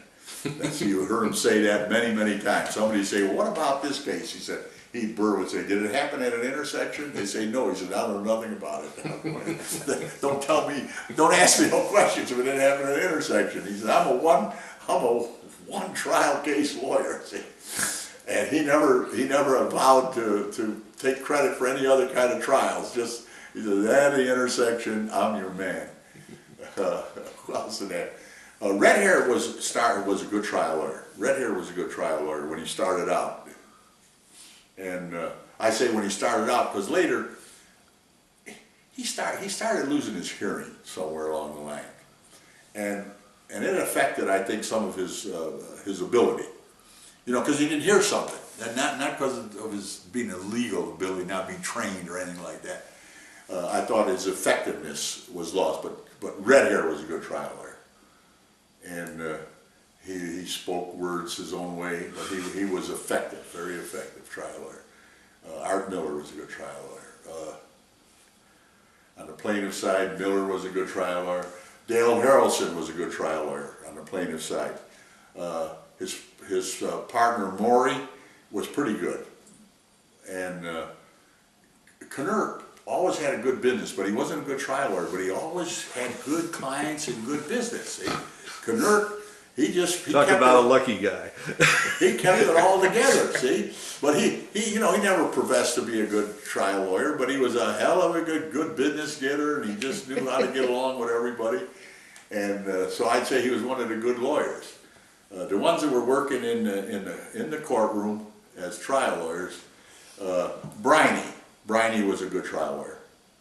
He was with Duffield and Miller, but Duffield never tried any cases of any consequence. But Miller, Art Miller was there. Hazlett was with them for a while, and Briney was a good trial lawyer. And Briney also, let me tell you, he was in the college. I left him out before. Did I leave Briney out? I think Yeah, so. I think so. He was in the college. Briney was a good trial lawyer. And so with that firm, and the Udall firm, and our firm, and Malloy, now Malloy's firm, it did a lot of business work, but for trial lawyers, I don't remember them having a good trial lawyer in the place. And with business, they never understood conflict of interest. As long as business was coming in, the Malloy firm, they took everything that came in. Till one time on a Sunday morning, I get a call from Bud Gravett, who used to run the Union Bank, and Savage. He was a guy that he was a lawyer from Tulsa, an oil man, and he owned Standard Life and Stewart Title. He came to Tucson and built Skyline Country Club in Bel Air. They're up there Sunday, and they say, Mike, you got to come up here. Bud Gravett, a good buddy of mine. What's the matter? Mr. Savage needs some help. I say, well, you know, I got a lot of conflict. I represent the Valley Bank, and I represent that. You know, I know you're at the Union Bank. I mean, I hope it isn't anything that has to do with getting me into conflict, because you know I'm out. We just need your advice. Please come up. Okay. They were good guys. She built the Skyline. The guy, Savage, was a wonderful guy. He was a lawyer, multi-millionaire, nice guy. It all burned down. He rebuilt Skyline. He built the course without ever selling a lot. You know, he just had the money to do it. It was all completely done. And what's the problem? Well, it has to do with Stewart Title, who insured the titles on a lot of properties where doctors, they built offices on Broadway for doctors and lawyers. And the Stewart Title insured the titles. And Pickens was a contractor that built them. Stewart Title insured the mortgages. The Standard Life was the insurer for Stewart Title. They were all involved, and Savage was an interest for all of them, see? And the lawsuit comes over, liens were filed against the building, against the builder. Title company had insured the titles. Stewart had the escrows. Stewart Title had that. Standard Life was the insurance that provided the benefits for us. And Malloy's firm represented all of them. And it dawned on them that day that they had a conflict, and then, of course, just abandoned Savage and all those companies. They said, we can't do anything, we got a conflict. And I said, well, what do you want me to do? Gravett says, Mike, on the street, you know, I know all those guys you know, and Savage made inquiry, and they say, if there's a bag of worms that you need straightened out, call you. So we're calling you because this is a bag of worms that needs to be, and I know that you represent Lawyer's Title, I know that you represent the Valley Bank, I know this might be hard for you, but can you just get permission for this one situation and get us out of this mess? Because we are into it up to here. Poor Savage, these guys have just abandoned him, saying, we have a conflict. It's like they didn't know it before, okay? So I called the bank, and the bank says, one time, you go ahead, because Union Bank also had some money involved in it. And lawyer's title said, hey, Mike, you do what we know you'll come back. You'll not prefer them over us later. You just do this one time. You help them out. And I said, well, I want that in writing because I don't want to ever have somebody take your place and think I let you down. So I got permission from them to take the case. And I said, and I told them there, I said, now here's how we do this now that I've decided. My fee will be more than normal because I'm coming into this late. Everything's been filed up to begin with. Liens are filed, people are not, I'll take the case. But you do exactly what I tell you, otherwise it's not going to work. So they said, well, what do you want done? I said, I'll look at, they had files there for me to look at. I looked at the file. I said, well, there's one problem you have is with the mechanics liens that the subcontractors got. I said, and I looked at the escrow and there's only so much money available, but I just doing it out of my head. I think maybe you can pay 60% of their claims. They said, yeah, that's about right, 60%. I said, okay, here's how I'll represent you. I will take that 60% and I will go settle the case with all those lien holders. On a 60% we'll pay them. And then if they do any other work to finish, if it's not finished, they get 100% of that. You pay for it. They said, that'll be a hell of a deal if you can get that deal. I said, well, you leave it to me. I mean, that's what the job, I'm telling you why I'll take it. That's one of the requirements. You give me that money to spend, I'll go get rid of the lien holders. That gets rid of all the claims against, and those were legal claims against the contractor. That settles that. Get rid of those claims against the contractor, then the title that they were impairing with their claim, those are all cleared and Stewart title was clear. So I said, I settled this whole case by getting rid of those lien holders. You're out of the woods. Do it. And if you need more money, let us know. I don't need any more money. Trust me, they will settle this case. So I told them what the fee was going to be. It was going to be exorbitant from regular fees. I went to the first meeting. I said, I called a meeting of all the lien holders. They're all sitting there. It's out on Broadway. I said, I'm taking over this case. And now let me tell you this, I can pay 60% of all your claims, your lien claims. And if you do work to finish, because some of those places aren't finished, some of the projects that the construction company were not finished, you get 100% of that. And that's my offer. And some guy said, why would we do that? We got liens here. I said, have you got a lawyer here with you? He said, no. You better call your lawyer and tell him that's what I've offered. And also remind him that I also have the first mortgage on all those properties. I'll foreclose that mortgage and you won't get one lousy penny unless you come in and buy it at the foreclosure sale and pay off the first mortgage. Then you can have your lien. You're third in line or second in line. So take it, leave it. Ask your lawyer. Why don't you call him whether you ought to take 60% or whether you want to lose it and get nothing. One guy in the back says, I don't know what these other guys are doing, Mr. Lacagnina. Put me down. You know, ABC, drywall, I'll take the deal. Another guy says, you gonna take that, Jake? Yeah, it's a good deal. I'm in.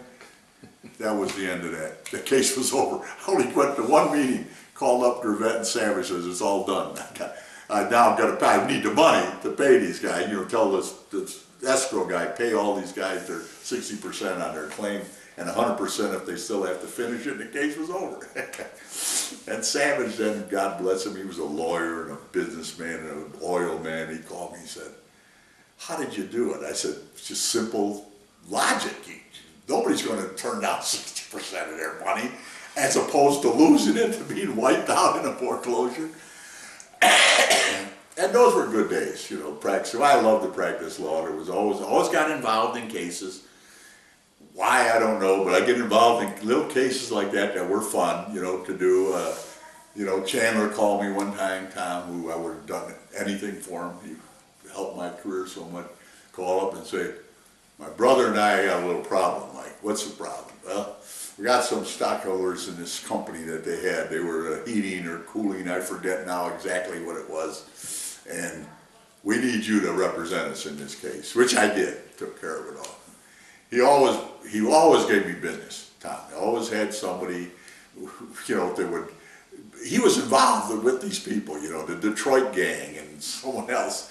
But whenever they had something to do, he didn't like to get his firm involved. They had their own little niche. and it was a secure one, you know, representing insurance companies and so. And these were funny things with stockbrokers. There's a stock deal that they traded a company for, and then the stock went down, and they were mad about that, and there was lawsuits. Tom called me, take the case, Mike. You know, he would give me good cases for that he was involved with his family, see.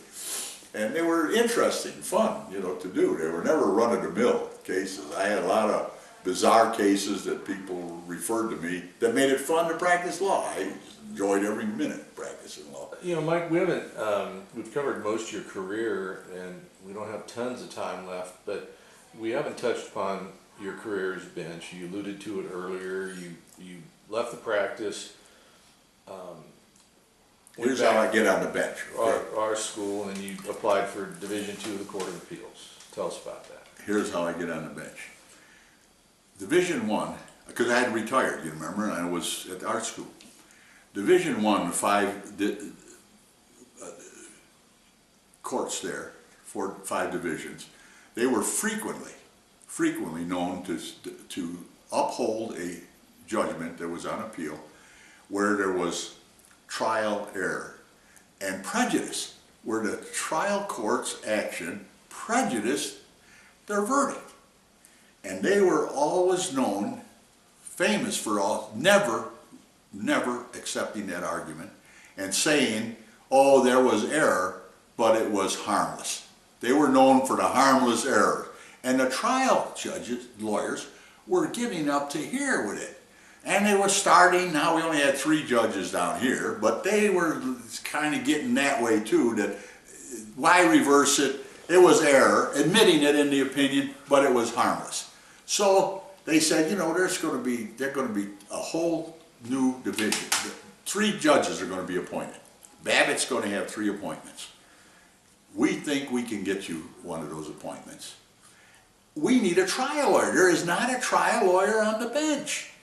And that's why these people are just always finding that there's harmless error. They were never there when you were getting killed by this error. And you're arguing this is not harmless. You want someone that can maybe direct, at least in some of the opinions, to get the culture to change to where harmless error better really be harmless, or you don't, you reverse it. So go back and give them another trial, you see. Unless it is harmless, and then affirm it. That was the criteria which interests me, and if they were going to go through the work to see that I got appointed, that was all right with me. I agreed that that would be a good thing. I didn't do anything about getting it. You know, I just said fine, because you had to go through the merit selection. I went to Phoenix to the merit selection committee, and John Franks was there on that, he was in that committee, and he said, we would make a very bad mistake if we don't make sure his name is on that list of the governor. I didn't have much to do, but he convinced them up there that that's the appellate court people that decided on who went to the governor. Now my name goes in to the governor. My name, and I forget another lawyer's name, because there 3 are going on the Court of Appeals, okay, here in Tucson. 2 are from Tucson. 1 has to come from the surrounding counties. That's how Hathaway gets on. Okay. That was the rule, okay? So he has 3 appointments to make. It's clear, as a Democrat, he's going to appoint Lloyd Fernandez, or a judge like Lloyd, to the bench. He's also going to appoint Joe Livermore. Nobody knew he was a Democrat. They just assumed he was the dean of the law school, he must have been a Republican, but he was a Democrat. Now he's got 1 more to appoint. He's a Democrat. He doesn't want to appoint a Republican, but he has to be. One of the 3 has to be a Republican. So who does he appoint? Who's he going to appoint? The one Democrat in sheep's clothing. The guy who registered Republican so he could be assistant United States attorney and never changed his registration. That's who's going to be the Republican. And so it was a set thing. I mean, there was no way he was going to appoint anybody but me, see? And I knew him, and he told me, don't quit right away. You might get bored up there, is what he told me in my hearing with him. Don't get bored and quit on me. I said, you appoint me, and I will stay for 10 years. Not more. I'll stay for 10 years, and then I'm out of there. I was 52 years old, or 53, 50, yeah. And so Social Security would have kicked in for me. You know, I said 62 or 63. I said, I'll say 10 years and then I'm out of there. He said, if you stay that long, that's good, because I don't want you to appoint and then you leave. I said, I won't do it. I promise you, I'll stay the whole time. So I get appointed. Why? Because I'm a Republican that I signed up for to get Assistant United States Attorney. So you see how this all been, this politics all goes together. I never was a political person, but I just did whatever people told me to do. Go register, I did it. I didn't ask why. It just happened to be a good thing to do. Do it. If someone tells you that you respect it's a good thing to do, you do it. And so it ended up getting me appointment to the Court of Appeals, because it gave the Democratic governor a chance to really appoint 3 Democrats.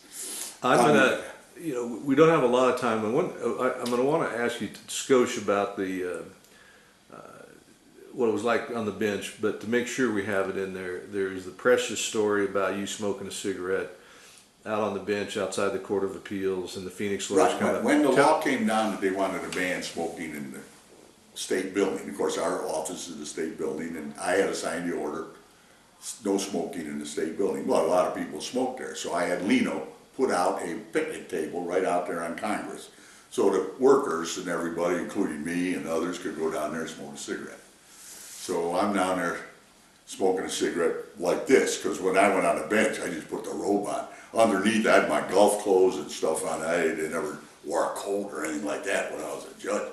I just put the robe on, and had a little tie I had from Thrifty Market that was a clip-on that I'd put up here, so on a golf shirt, so it looked like I had a tie. There was a clip-on tie. And so I'm there before hearings, and before I abolished, which I'll mention how Division II was unique in the United States with the way we handle our cases. The only court in the country that handled them this way. But I'm sitting there, and I'm on this tabletop with my feet on the bench, smoking a cigarette in very casual clothes. When Entourage comes from Phoenix, they got one of the hearings.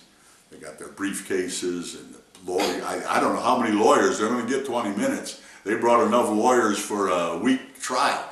And then one of them comes up to me and he says, do you know where the Court of Appeals is?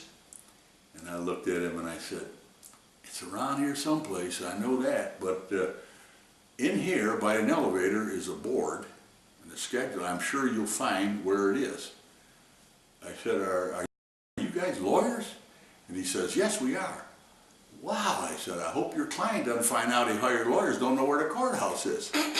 And he says, you smart ass, and off they go.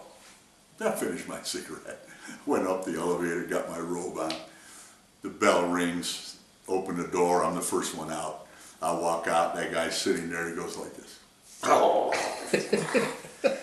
He turned white, and his face went right down into the table. Of course, they're Phoenix lawyers, they don't know that I didn't care about what happened or said, because I'm just always joking anyway, and that was how that episode went. But as far as the Court of Appeals, when I went over there, we had hearings, okay? The hearings were superfluous. They didn't mean that. 20 minutes to argue at Court of Appeals, the case tried for 10 days, 20 days. Everything was done on the paper. There's no evidence coming in. The briefs told you what you were going to do. 90 times you're going to affirm. I mean, that was it. Why are we wasting time with these arguments, not giving them enough time? So we agreed, and I pushed for it. Why don't we assign those to one of the judges who's going to write the opinion. He will write a draft. Way in advance, write a draft. No hearing yet or anything, just write a draft of what he thought he was going to do with the case. Pass it around the other judges. They would say, you know, this is the way I think I'm going too, unless they change my mind at hearing. And the other judge would say, yeah, well, this is going to be the opinion. I said, well, since we do it, why don't we just send it as a draft to the lawyers that are going to argue, at least the guy that thinks he's going to lose will have 20 minutes of good, solid argument to have a chance to change their mind. Because otherwise they go with 10 issues and only one is going to make a difference, and he wastes 20 minutes. They agreed that that was a good deal. We were the only court in the country. Appellate court, we used to give the draft of our opinion to the lawyers before they argued. Now, here's our arguments. Man, when that guy thought he was going to lose, he hit the floor running. You could see the veins here, the jugular. I thought some of those guys would have a heart attack right in front of us. And with all restraint, he'd say, I don't know what brilliant jurist wrote this rough draft, you know. He just like, all he wanted to say, what was that idiot that wrote this thing? But he would argue good.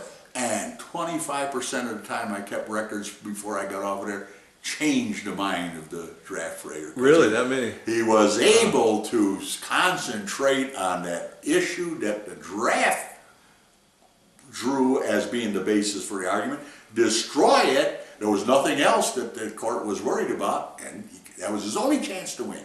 And we were the only court in the country that gave that draft ahead of time. It was a great rule. And then Yeah. we also were the first I was at a judges conference, chief judges, appellate courts, and I find out from some guy, I said, where do you sit? He says, I sit in Michigan. Oh, that's kind of cold up there. He said, I don't live there. I just sit there. He says, I got a house there. I'm a resident there. He said, but I live most of the time in Florida. I only go back for the hearings. He said, in fact, they don't even need hearings, you know. He said, but I can never convince those guys. He says, you check. I bet you don't even have to have hearings with lawyers. So I come back and I call the Supreme Court of Arizona. I said, is there a rule that requires that we have hearings? He said, well, each court can have their own rules. You can make your own rules for Tucson. And that's when we decided that we would do those cases on paper, no hearings, except where we asked for them because it was a complicated case, or they presented something like in a criminal matter that needed constitutional, it was important enough to be argued. And we would decide the cases without oral argument. Didn't even have to sit there and listen to the lawyers argue. And other judges, they would have me at conferences to talk about that, and they'd say, what a wonderful thing, but no other court ever did it. No other court. Because they were lazy. To do that, you have to decide the case when you don't know if it's going to be settled. Right. Most of the judges, they don't work until after the oral argument, then they look at it. Because until that, up to that moment, it could just go away. But our division, somebody had to do all the work ready to decide the case. One I worked on for 2 weeks to decide a case of an Iranian woman gotten divorced fell a divorce in Scottsdale. Her divorce was done in Iran under the mullah. He divided the properties and stuff. She found out he cheated her out of the properties, and she filed to set aside their agreement that they had made in the Islamic court in Phoenix, and then they appealed it because the court there ruled that he had cheated her, and they appealed it, and I worked hard on that because there was a lot of money involved. Those Iranians were so rich. A little table like that, you know, in their apartment in New York was like $25,000, you know. A little lamp would be $100,000. They were Iranian oil people that got run out when the Shah was thrown out of Iran. And I worked hard on that. They settled it before they ever heard it. And then I could hear the echo. You see, that's why we don't do it till after the hearing. But anyway, the Court of Appeals, with both divisions, we handled so many cases so fast. Joe Livermore and I, together, alone. We started handling so many cases, we did them so fast. Well, when I showed up there the first day, I had about 6 or 7 cases there. I decided them all in one day and sent them around for the other judges to see if they agreed or affirmed. And we started doing it so fast. Joe and I then were taking 30 cases a month from Phoenix. They were behind 14 months in Phoenix. And the Phoenix lawyers loved to have their cases down. They sent it to us, and we were deciding them cases just like that, giving them, at that time, giving them an oral argument. This is when we first went on there. We were handling our cases and deciding cases for Phoenix. But we were writing short opinions. Livermore and I wrote opinions that were this short. Not 30 pages to decide it. It was all decided in the first paragraph, and then the judges would just, talk over and over again. And, you know, without any meaning on it. We wrote the shortest opinions. You know, Do you remember the time that you were sitting there and I came over there and I had that insurance defense case, that it was a coverage case, and Burr had handled it, and there was nothing we could argue. That the other side was exactly right, but the company insisted on it, and Burr said, I've got to go to Phoenix, will you go argue this? And I read it, and I said, we've got no chance. He said, I know, just do something. So I went over there, and you remember, and I said, and it became my turn, you said, Mr. McDonald, you have X number of minutes or something, and I said, if I won't argue, can I save them for when I've got a good case? And I said, And you yes. said, absolutely. He says, you got credit. You got credit for all the time that you don't use. You got credit for it. I'm going to save it for one that matters. One time you were involved in that one where you had that crazy guy. Dulles, yeah. And Mick made me get a sheriff to screen people that coming in there because he said this Dulles is crazy. He might kill us or something. So anyway, Mick is there and there's Dulles represent himself, and I gave him every leeway. Am I wrong on that? I mean, I let him argue. Are you sure you said everything? Can you say any more? You've told us what you wanted. His lawyers originally that let that thing become res judicata. They were the ones that screwed Dulles. Anyway, in the back, one of the defendants was, who's the lawyer? Sleuths. Sleuths was in the back of the room seeing what Mick represented he sued the lawyers, the judges, and everybody else. And so they were all up on appeal. And I felt sorry for this guy really bad and gave him every leeway. And then in his argument he said, do you know that Judge Bilby over at the federal court? I said, I do, Mr. Dulles. He did this, he did that. And I said, well, he used to be my partner, and he acted that way when he was my partner. Dulles was happy as hell. He said, oh, yeah, good. I'm agreeing with him. See, I know that. And so when he gets all done, are you sure you've said everything you want to say? He said, yes. And you've covered everything? Yes. I said, I see Sleuths back there going like that. I said, I haven't heard anything about this defendant, Sleuths. I said, what? And Tom he's back there in the last row, he's going like that. Oh, jeez. And this guy said, I'm glad you mentioned that, Judge. That was the worst offender. Now he's got a tirade on Sleuths. So we call them sluts. Sluts. And I'm sitting there, and Tom is just beside himself. He said, so, I took that job seriously, but there was fun to be had. Oh, there was nothing wrong with having a laugh. That's right. Because you were trying a case. And one time, Tom Zlackett's there, and I mentioned it because Molly's here. So that's, how long ago that was. Tom Zlackett's arguing, and a guy,